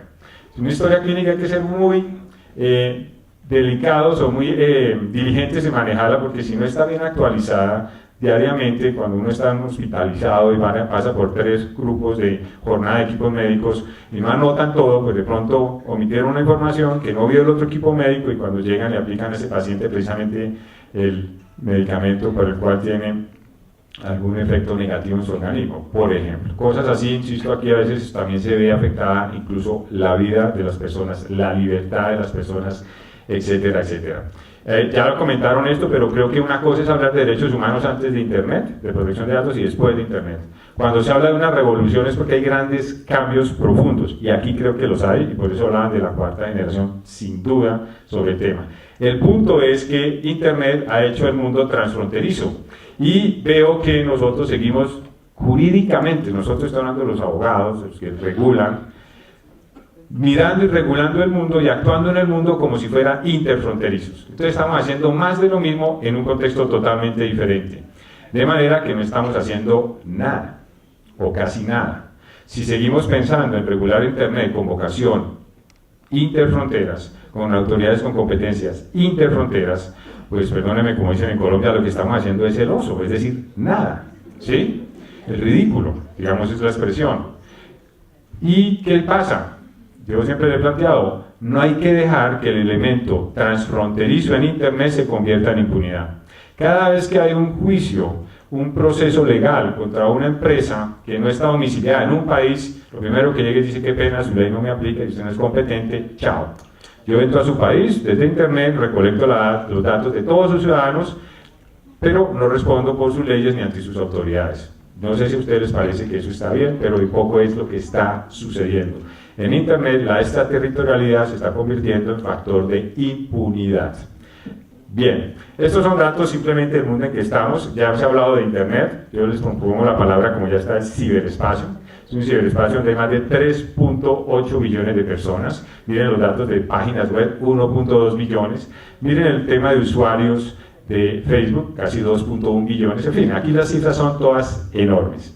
Y en ese tema está lo que ya les comenté, ya voy a cerrar, sobre economía digital, el valor de los datos. Se dicen que permanentemente, o mejor cada año, el porcentaje de la economía digital en el mundo crece 20%, es un gran negocio y eso está bien. Aquí hay unas cifras, por ejemplo, de Facebook, de cuánto facturó ya el año pasado, para 2016, 26 billones de dólares, es una cifra significativa, de manera que ustedes, como bien saben, pues el servicio de Facebook no es gratuito, como dijo Laura, es a cambio de nuestra información. Aquí simplemente para terminar y cerrar y de pronto hacer comentarios posteriores hay un informe de economía digital, como muchos, hay varios, de la OECD. Y hay un poco el tema de privacidad, que lo engloban dentro del concepto de confianza al consumidor, toma algunos aspectos. Pero en los datos que muestran allí es que están haciendo los estados, estos son resultados de las encuestas que hacen los diferentes estados de la OECD, sobre el tema de privacidad. Y si ustedes ven esas gráficas, que no sé si alcanza a ver la letra, pero quisiera 2 cosas destacar. Uno es básicamente el tema de concientización a las personas, es decir, los estados le están jugando a que primero hablemos con la gente para que entiendan primero que sus datos son importantes, porque si la gente no sabe eso, no lo entiende así, pues no le va a importar el tema como tal, pero son importantes, los datos de ustedes y de sus hijos. Segundo, el tema de empoderar a los ciudadanos con herramientas para que ellos casi que se conviertan en sujetos activos y muy activos sobre la protección de sus derechos, y no que el ciudadano esté siempre esperando la reacción del Estado. como tal. Tercero y cuarto de pronto es el tema de investigación y utilización de tecnologías y procesos que de entrada ya incorporen el tema en el ADN informático de los procesos, el tema de la protección de datos. Y cuarto, el tema de responsabilidad demostrada. Voy a pasar muy rápidamente, simplemente para, no sé si me puede ayudar alguien, creo que se, no sé, bueno, si no, bueno, no, pero va a pasar, voy a dejar una gráfica, bueno, acá, quizás esta gráfica para terminar. La contabilidad ya lo he mencionado, simplemente ahí ustedes ven como una resumen de los documentos internacionales, algunos desde luego, no todos, que han hecho relación a este aspecto.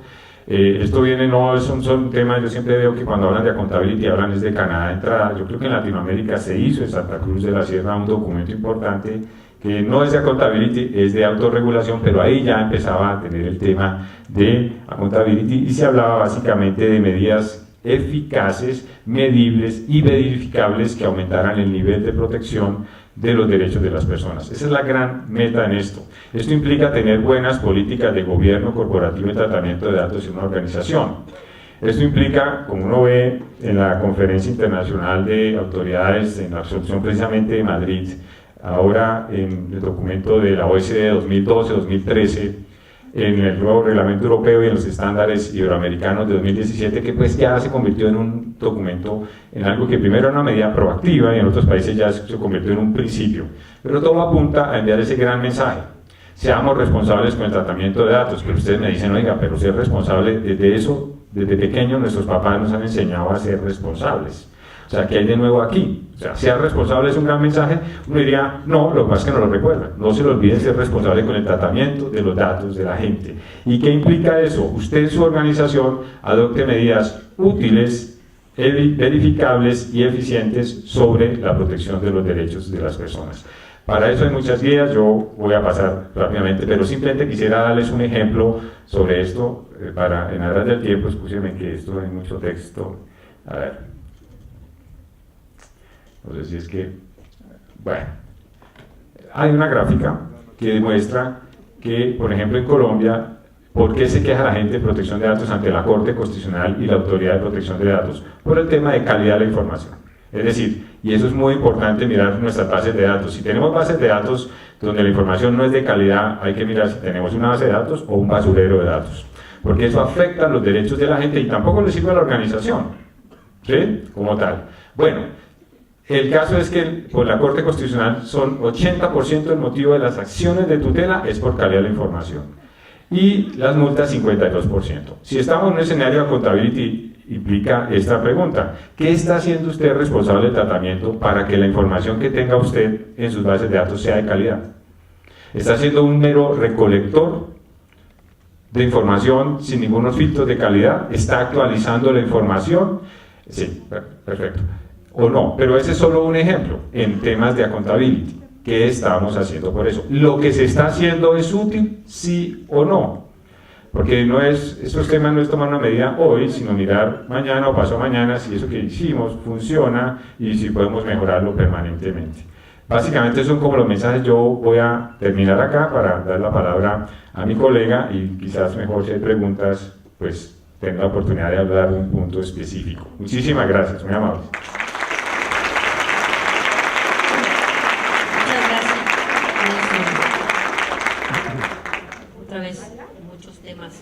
Sobre los cuales reflexionar. Sí, nunca como ahora el derecho internacional público y privado tienen mucho que ver, las competencias concurrentes y una serie de circunstancias para poder valorar y regular este tema que se enfrentan los estados con el poder de las empresas y la influencia internacional, ¿no?, que generan a través de todo esto.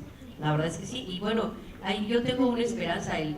El poderío de las empresas en estas etapas que tú marcaste de la revolución, de las diferentes revoluciones. Recordemos cuando el boom industrial generó pues ese poderío económico donde los derechos laborales quedaron nulificados, ¿no?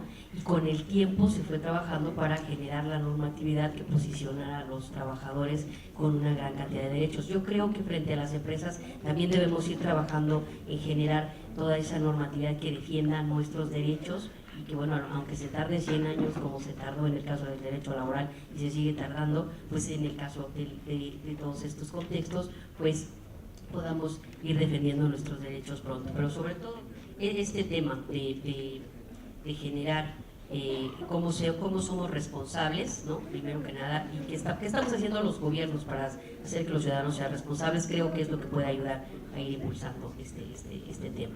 Bueno, pues muchas gracias. Y finalmente, en el orden establecido meramente para poder desahogar la mesa, voy a ceder el uso de la voz a Ana Bryan de Uruguay. Gracias, Ana, bienvenida.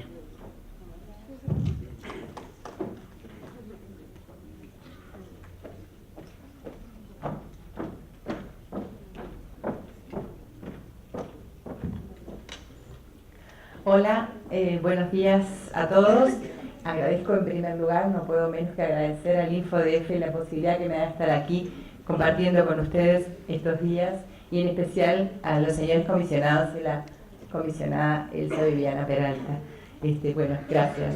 El tema que nos trae hoy a colación y además la posibilidad de disfrutar de esta linda ciudad, que si no fuera por la invitación de ustedes no estaríamos hoy acá disfrutando.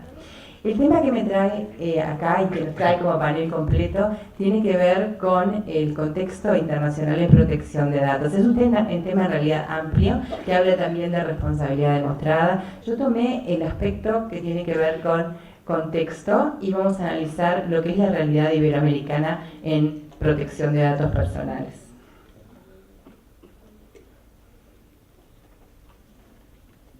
A ver, ¿esto funciona?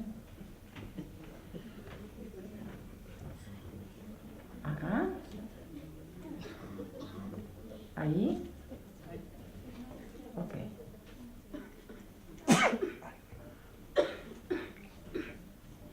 Muy bien. Voy a hacer un análisis breve, pero para ver cómo ha sido el proceso en protección de datos personales en lo que es Iberoamérica. Sobre los albores del siglo XXI teníamos la protección de datos, si analizamos desde el punto de vista de las constituciones de los estados, tenemos que no existía por no haber un reconocimiento expreso del derecho a la protección de datos. Sí, la mayor parte de los países iberoamericanos tenían mecanismos constitucionales que nos permitían defender la privacidad. Y había algunas constituciones que tenían también mecanismos de enforcement, como el caso de la habeas data en Brasil y otros lados. En lo que tiene que ver con la protección de datos y la ley, no existían leyes con carácter general que consagraran la protección de datos personales, con la excepción de Chile y de Argentina, que aprobaron leyes en 1999 y en el 2000. Se consideraba la protección de datos como un derecho inherente a la personalidad humana y, por tanto, dentro del concepto general estaba incluida la protección. En ese entendido, el derecho humano a la protección del dato debe ser tutelado y punible en el ordenamiento jurídico, así lo dice la Constitución chilena y también la peruana, pero siempre en términos generales. O sea, el individuo que veía violentados sus derechos personales estaba un poco en manos de lo que era un buen bufete de abogados que podía llevar eso a la realidad y plantearlo en tribunales. Bueno, aquí. En lo que tiene que ver con instrumentos internacionales, bueno, tenemos todos estos y muchos otros, no vamos a entrar a relacionarlos ahora porque ya se ha hablado mucho de ellos. Y en lo que tiene que ver con leyes, lo que sí había en muchos países es leyes específicas para determinados sectores de actividades. Léase salud, datos genéticos, datos crediticios, secreto profesional.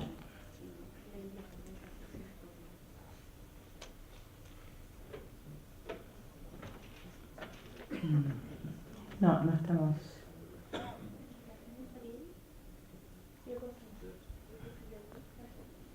¿Qué? Ahí está. ¿Cómo? Aprieta más fuerte, ¿no? ¿Qué hacemos?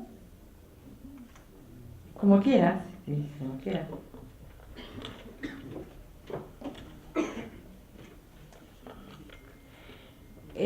Acá nos fuimos muy adelante, esto no es lo que... Este es el primer capítulo que tiene que ver con la protección de los albores. Luego tenemos un segundo capítulo que tiene que ver con el sistema iberoamericano hacia... Permítanme que capaz que es mejor que lo haga yo, disculpen.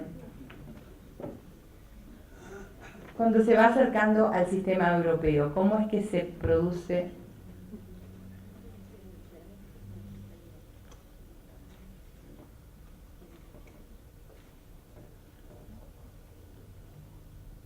Acá, hay 3 hitos fundamentales cuando Iberoamérica se va acercando al sistema europeo de protección de datos personales. El primer hito está en la Declaración de Santa Cruz de la Sierra. Está muy difícil esto. En la Declaración de Santa Cruz de la Sierra en Santa Cruz de la Sierra hay una cumbre iberoamericana de jefes de Estado y de Gobierno y se declara como derecho fundamental el derecho a la protección de datos personales. A continuación hay un segundo hito. Bueno, lamento, pero parecería que esto no se está fallando.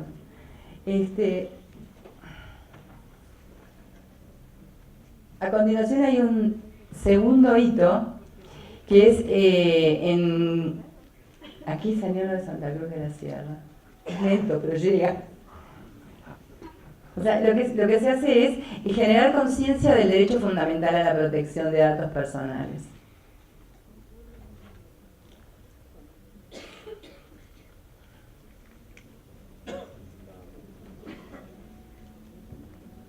El segundo hito está constituido por la declaración de la antigua Guatemala en el segundo encuentro iberoamericano de protección de datos, en el cual se crea la Red Iberoamericana de Protección de Datos. Y el tercero, así lo consideramos, en Cartagena de Indias, cuando en una reunión de la Red Iberoamericana de Protección de Datos se coloca lo que son las funciones o los cometidos de la Red Iberoamericana de Protección. Lo que entendemos es que la red marcó un antes y un después y fue trayendo el sistema europeo hacia Iberoamérica. Ok. Bien.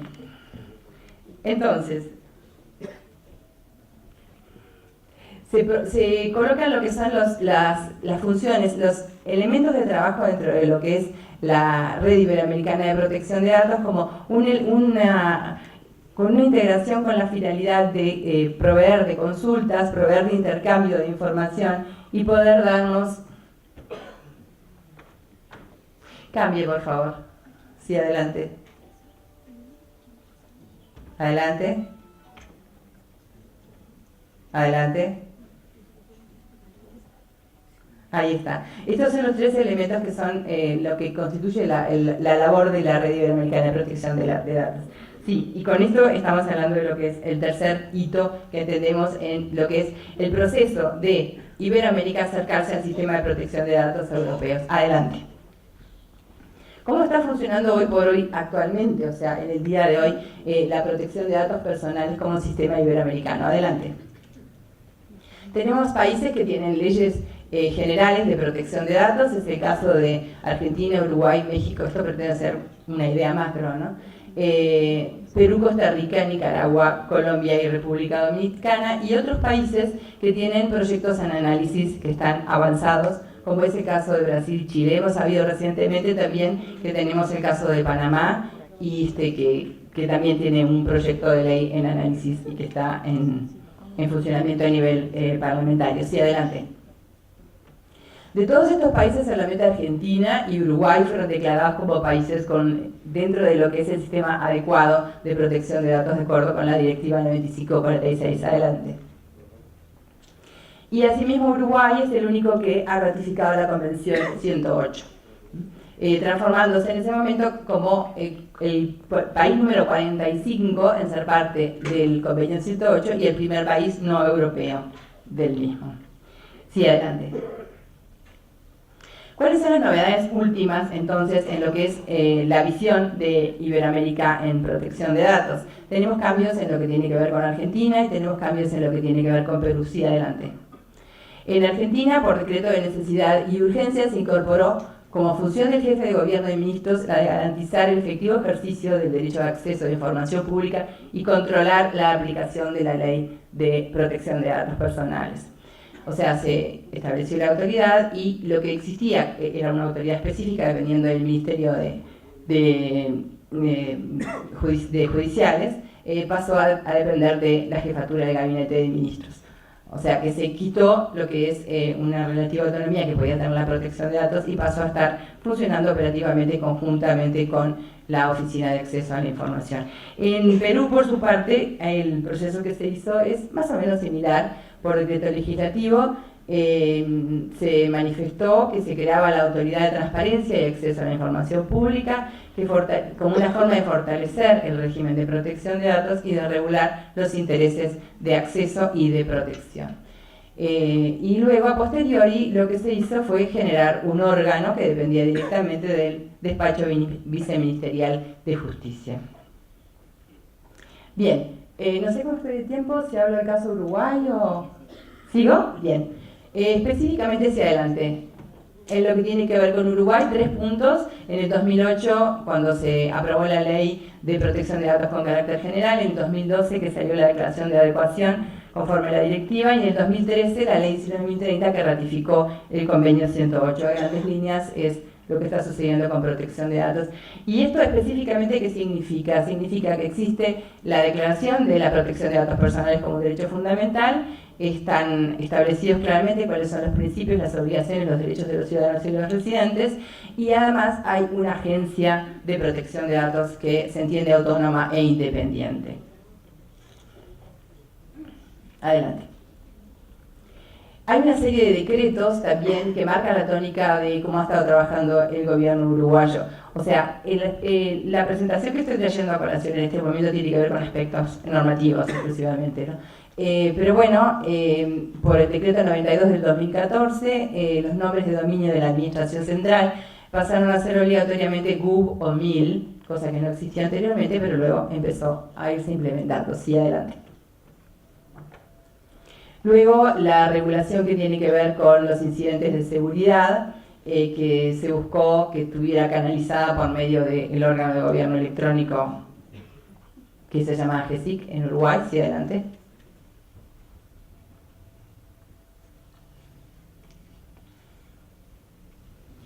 Se dictaminó también por ley 19.179 que los organismos del Estado preferirían licenciamientos de software libres. Sí, adelante. Se también resolvió que debía existir una política de privacidad y protección de datos en toda página que se publicara la política de privacidad, ¿sí? Luego otra resolución, esta no tiene importancia, vamos a seguir adelante.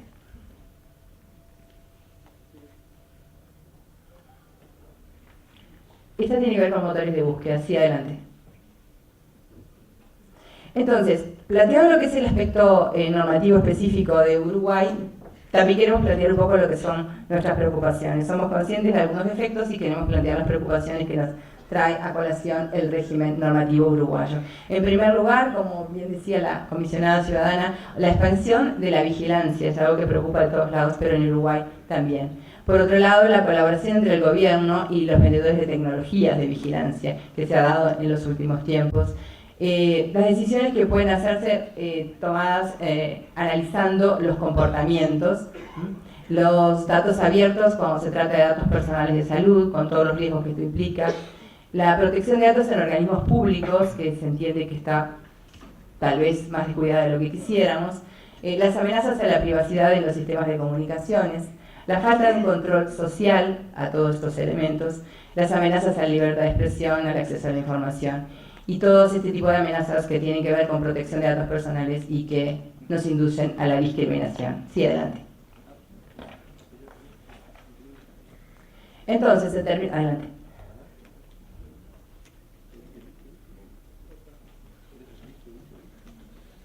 En términos generales, entonces, lo que vemos a raíz de todo esto que hemos venido conversando es que la protección de datos ha cambiado en los últimos años considerablemente en América Latina.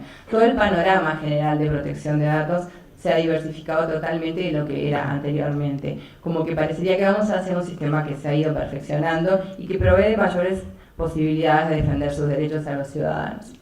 Europa, por un lado, aparece con un grado de integración importante y aparece como líder de América Latina y actúa proactivamente tratando de imponer lo que es su sistema. América Latina, por otra parte, se ve con déficits en lo que tiene que ver con integración y con déficits en lo que tiene que ver con trabajar hacia la integración. Y por otro lado tenemos la importancia de Estados Unidos, que trata de ejercer influencia en todo lo que es América Central y América Latina, y en aspectos como que tienen que ver con protección de datos, como lo que es las transferencias internacionales de datos o el consentimiento. Esto trae especiales consideraciones porque hay diferencias importantes. Sí, adelante. ¿Cuáles son las dificultades principales entonces? Son varias. Lo que tiene que ver con las agencias de protección de datos, entendemos que la idea sería poder seguir trabajando y llegar a tener un punto de un grado superior de autonomía y de independencia. ¿Por qué? Porque esto va a colaborar y coadyuvar hacia que tengan mejores recursos administrativos y económicos y mayor autoridad para poder ejercer el régimen de protección de datos y hacerlo cumplir. Entendemos que la autonomía también va a otorgar a las agencias de protección de datos medios para organizar formas de cooperación nuevas que tenemos, que son importantes para poder hacer funcionar el sistema de protección de datos en Internet y en el extranjero. Hacia adelante. La segunda dificultad está porque hay un sistema de protección de datos, como todos sabemos, que es diferente cuando hablamos de Estados Unidos de Norteamérica y cuando hablamos de la Unión Europea. Y ambos regímenes tienen una importancia fundamental en lo que tiene que ver con América Latina. Se crea ahí un problema, que es un problema a analizar y un problema de ver de cuál forma se puede funcionar operativamente para que ambos puedan seguir teniendo, las empresas de ambas partes puedan seguir teniendo su funcionamiento fluido en América. En Iberoamérica, sí. Sí. ¿Cuáles son los desafíos entonces? Los desafíos son varios. Los desafíos para las empresas tienen que ver con asumir un rol proactivo, con tener claro qué es lo que van a hacer con los datos, con cumplir con las normas, con pedir asesoramientos a los bufetes de los países en los que van a trabajar, con generar confianza y con tratar de mostrar un perfil de protección del dato que lo diferencie de otros competidores. Sí, adelante.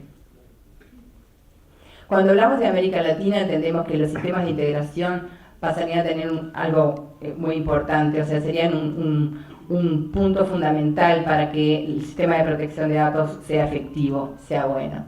Y que tenemos que estar conscientes también de que la seguridad de la información es un punto fundamental. No hay protección de datos si no hay seguridad. Sí. En lo que tiene que ver con cada país en concreto, creemos que proveer de un marco normativo claro y ver que este sea cumplido es fundamental, como una manera de que la protección de datos sea realmente aprendida. Y dar a las agencias todas las formas y los medios necesarios para poder actuar con verdadera autoridad y aplicar el enforcement también es muy importante, sin descuidar la importancia de la educación y de la concientización, como bien decían los compañeros. Adelante.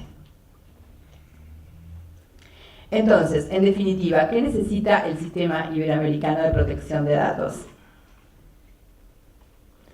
Educar, concientizar, imponer más multas, posiblemente, por lo menos en algunos casos, llevar a cabo más juicios, tanto civiles como penales, medios de cooperación y medios de integración y de armonización.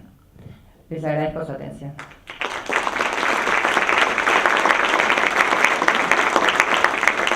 Muchas gracias, Ana, y te pedimos mil disculpas por los inconvenientes tecnológicos. La tecnología ya ven que sí es falible.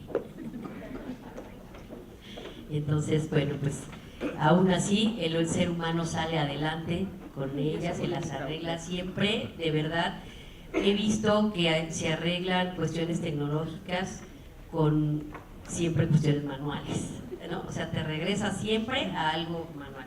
El clásico caso del informático que lo llaman porque está trabada la computadora y lo primero que hace al llegar es apagarla con el dedo, ¿no? Y se reinicia. Así es. Sí. La verdad es que con independencia de todo eso, lo destacable es que lo que tú expones en la mesa es a manera, fíjate que curiosamente no lo habíamos previsto así, pero a manera de conclusión, tú cierras muy bien con lo que expones. Muchas gracias. podíamos manejarlo de esa manera. Y bueno, tenemos rápidamente unos minutitos extra, ¿no? Unos 2 minutitos y medio para cada quien, con unas preguntas que nos hicieron llegar nuestros seguidores que nos están viendo por Facebook, ¿no? Y esta es de manera concreta para Rafael, pero sin perjuicio de esto, pues también la pueden contestar quien desea agregar algo. Preguntan, ¿qué están haciendo en Europa con el tema de las criptomonedas o Bitcoin, ya que, como su nombre lo indica, está encriptada y por tal motivo es anónima? Dice él, es pregunta. Esta es una. Y el otro tiene la otra pregunta. Bueno, vamos primero con esta, ¿no? Y contestamos algo, un minutito para cada quien, a ver si desean aportar algo. Gracias. Bueno, a ver, la respuesta concreta no la sé, específicamente qué están haciendo en Europa. En realidad el fenómeno de la criptomoneda es un fenómeno global en este momento. Hay una, digamos, la mayor parte de las personas la ven como una burbuja, donde hay una especulación impresionante. La moneda principal más conocida es el Bitcoin, y hay otras como Ethereum y otras que se han ido, digamos, desarrollando. Se basan en la tecnología de blockchain que les comentaba, y es lo que permite que el cifrado de la información y la seguridad sea tal que, digamos, se pueda mantener mucho el anonimato alrededor de esas transacciones. Entonces, el país que, digamos, ha comenzado a generar bastante, digamos, a poner mucha atención en este último año, de hecho en los últimos meses, es Corea del Sur. Corea del Sur anunció que va a comenzar a trabajar probablemente en reglamentación, o sea, en regulación alrededor de las criptomonedas. Y de hecho eso ha sido parte del impacto que ha tenido, han bajado, digamos, la cotización de todas las criptomonedas en las últimas semanas a partir de eso. En Europa no no tengo los datos precisos para decir exactamente qué se está haciendo. Sí, en el caso del gobierno español en particular, justo esta semana pasada, el Ministerio de Hacienda anunció que va a incorporar todo el tema de las criptomonedas como parte del seguimiento de los manejos de inversiones de las personas, ¿no? Y eso es un debate que recién esta semana o semana pasada en España. En el resto de los países no estoy seguro, pero creo que también es un tema que ya comienza a ponerse en la agenda política, en la agenda regulatoria y en la agenda legislativa. ¿Alguien que quiera comentar algo al respecto? ¿No? ¿No? Bien. Muy bien. La siguiente pregunta es para todos, no la personalizan, y cuestionan si nos pueden hablar del avance del uso de datos biométricos, su incremento, su legalidad y protección como datos personales. ¿Quién desea contestar? ¿Tan participativos? No.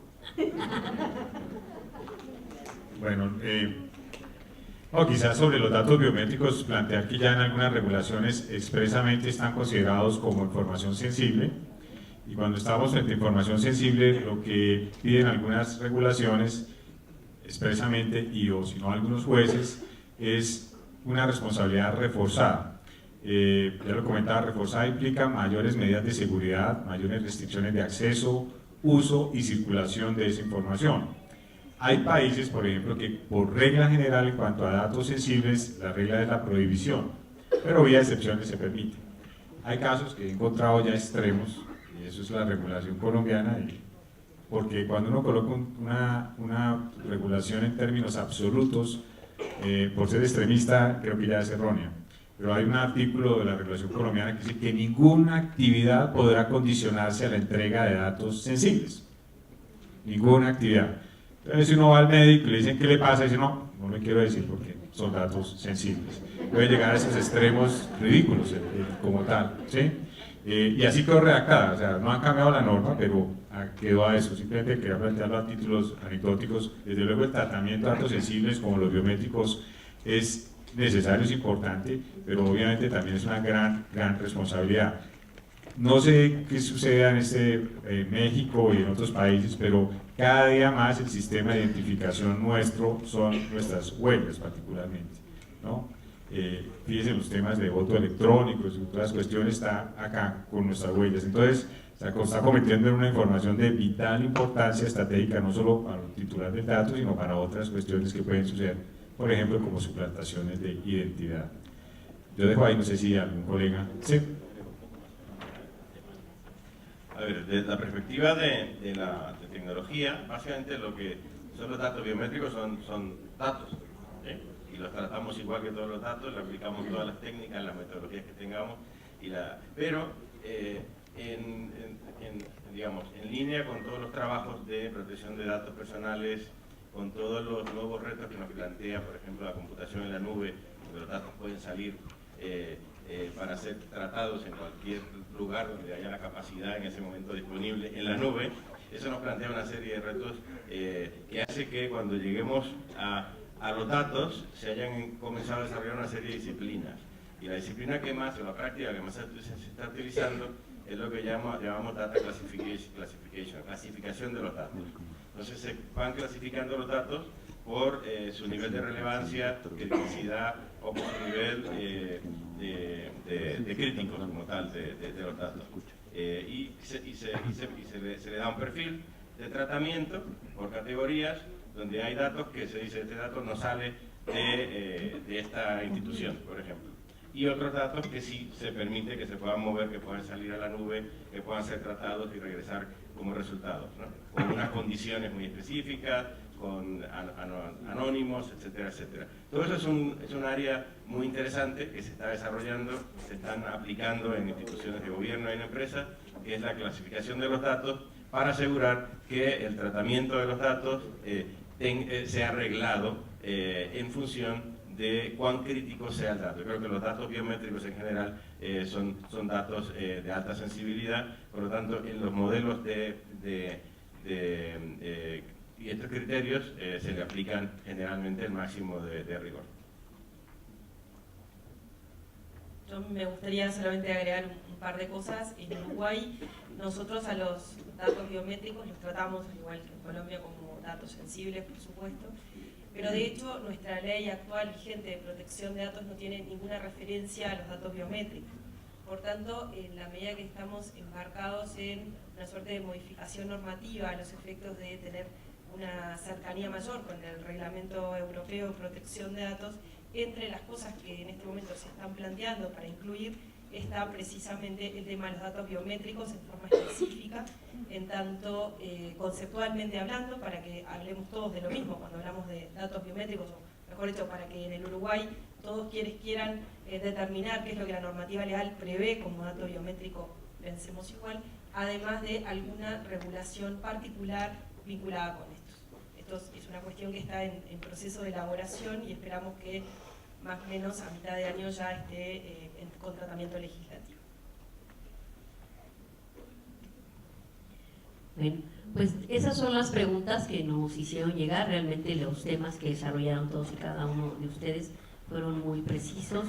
El tiempo desgraciadamente siempre es corto para tan brillantes ideas, poderlas exponer de una manera más extensa, pues a veces estos foros no lo permiten, pero en la medida de lo posible hemos podido dejar aquí muchos conocimientos y muchas inquietudes de la mano de estos expertos que nos acompañaron hoy en esta mesa. Les agradezco de manera particular a todos y cada uno de ustedes que se hayan tomado el tiempo de estar aquí con nosotros en México, que México también está, después de sus exposiciones, ahora enamorado de ustedes. Muchas gracias.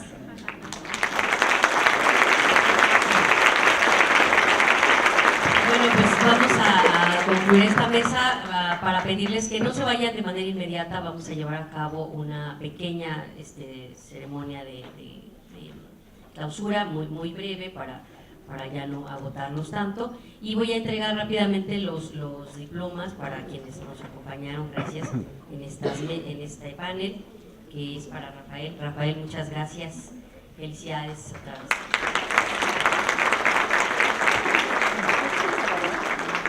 Un obsequio para hoy viernes, me toca estrenar hoy con todos. Muy bien. Este es para Ana. Ana, por favor. Muchas gracias.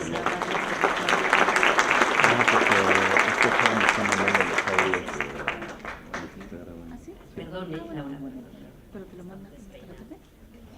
Este es para Nelson, por favor, Nelson.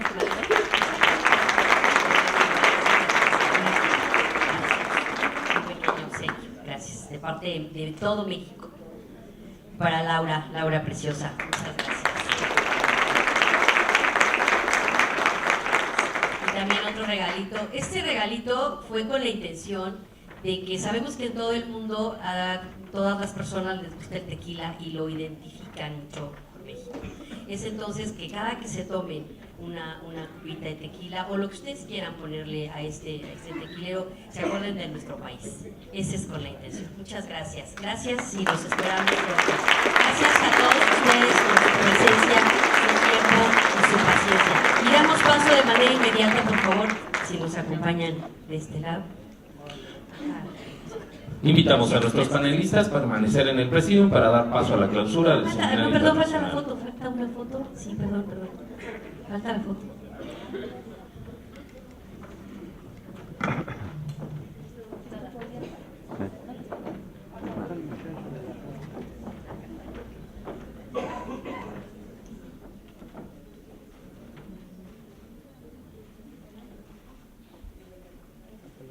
Invitamos a los panelistas a permanecer en el presidium para dar paso a la clausura, para lo cual también invitamos al comisionado presidente del InfoDF, Musso Israel Hernández Guerrero, suba al escenario para que realice la clausura de este Seminario Internacional de Protección de Datos Personales 2018.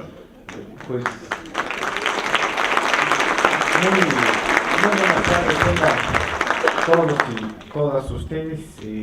Hemos llegado al fin de una maravillosa y productiva conmemoración del Día Internacional de la Protección de Datos Personales. Como ustedes saben, pues en Ciudad de México una de las cosas por las que se ha caracterizado es precisamente por tener una política transversal en el asunto de la protección de datos personales. En primera instancia, agradecer muchísimo en verdad a nuestros panelistas, hoy a los que en este cierre de jornada nos acompañan, por supuesto a Laura Navetian, a Ana Bryan, a Nelson Remolina, a Rafael Pérez Colón. Muchísimas gracias. Y miren, estamos, no voy a dar una conferencia, pero estamos en un momento muy importante en términos precisamente de la protección de datos personales. Ya lo discutíamos porque además esta conmemoración empezó el miércoles con el Instituto Nacional de Transparencia y Protección de Datos Personales, y hay una de las discusiones que se ponían y que muy bien remarcó precisamente el doctor Nelson Remolina es la disputa que hoy hay precisamente entre los modelos para la protección de datos personales y cómo poco a poco también las grandes empresas han venido ganando terreno sobre el asunto de la protección. Y refiero a Nelson porque Nelson, desde hace un par de años que nos ha acompañado en los seminarios, ha puesto el dedo precisamente allí en todo lo que tiene que ver con el principio de continuidad y la extraterritorialidad, en donde evidentemente el asunto de la protección en ámbitos extraterritoriales no puede precisamente vulnerar los derechos de las personas. Y creo que esa es una parte fundamental que hay que ver, porque una de las discusiones que se dio el miércoles es sobre este principio, no sé si principio, pero el interés legítimo para el tratamiento de datos personales. Y el interés legítimo en realidad suena bien, pero conceptuarlo, tener límites, me parece que tiene una serie de cosas. Y claro, Isabel Lavara, por ejemplo, lo que se establece frente al principio a interés legítimo es el tratamiento lícito de los datos personales. Y ahí tenemos alguna cosa. Ahora, me parece muy interesante porque, digamos, todos ustedes han estado atentos, no solamente en esta conmemoración, sino a lo largo del tiempo en el debate sobre la protección de datos personales, y uno de ellos es precisamente que de repente tenemos la percepción de que los datos personales no avanzan, la conceptualización no avanza, pero hoy tenemos al menos dos conceptualizaciones importantes. Uno, en términos precisamente que el tratamiento automatizado de datos personales que permiten conocer perfiles, conocer, digamos, preferencias futuras, presentes y hasta pasadas, ¿no? Con un futuro pasado, evidentemente se convierte en un tema de dato personal. Y la otra cosa que hoy hay que discutirlo más, por supuesto, con Nelson, el asunto del consentimiento, porque durante mucho tiempo el asunto del consentimiento ha sido la piedra de toque para la protección de datos personales. Y Nelson nos dice, hoy el consentimiento tiene que ser también la puerta para el reconocimiento de derechos fundamentales. Claro, pero él lo hace en un contexto de extraterritorialidad y de principio de continuidad que se tiene que dar en el asunto de la protección. Sin duda me parece que hoy hemos tenido a lo largo de estos días una magnífica intervención y una magnífica reflexión respecto a qué necesitamos precisamente para garantizar este derecho fundamental de la protección de los datos personales.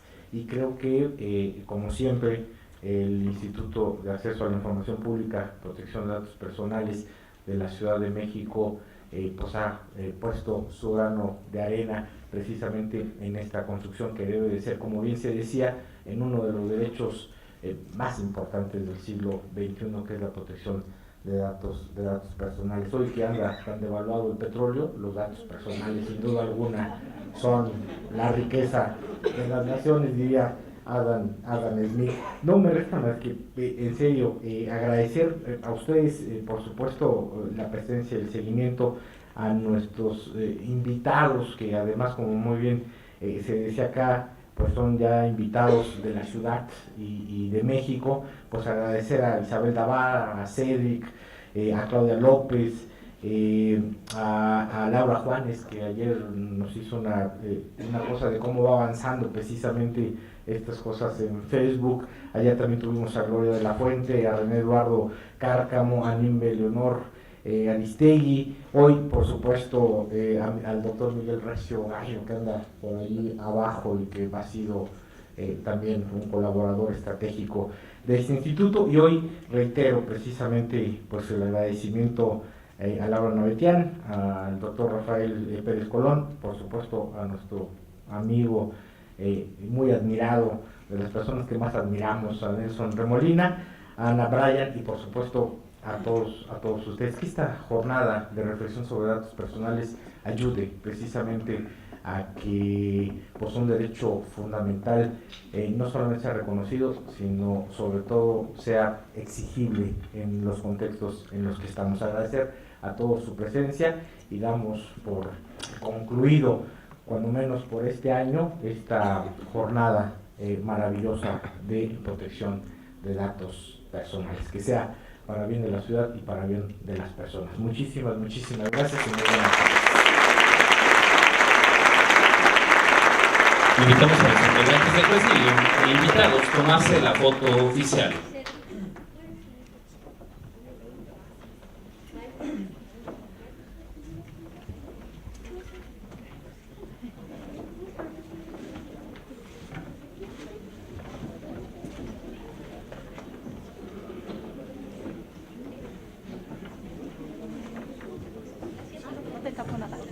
Sí, ya me echaste a perder todo mi video.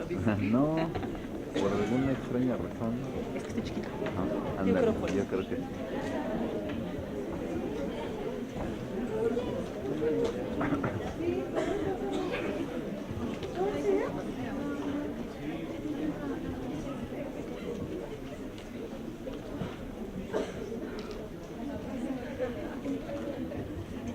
La foto.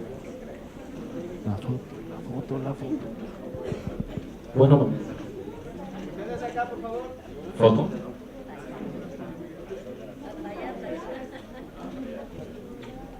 Despidámoslos con un fuerte aplauso.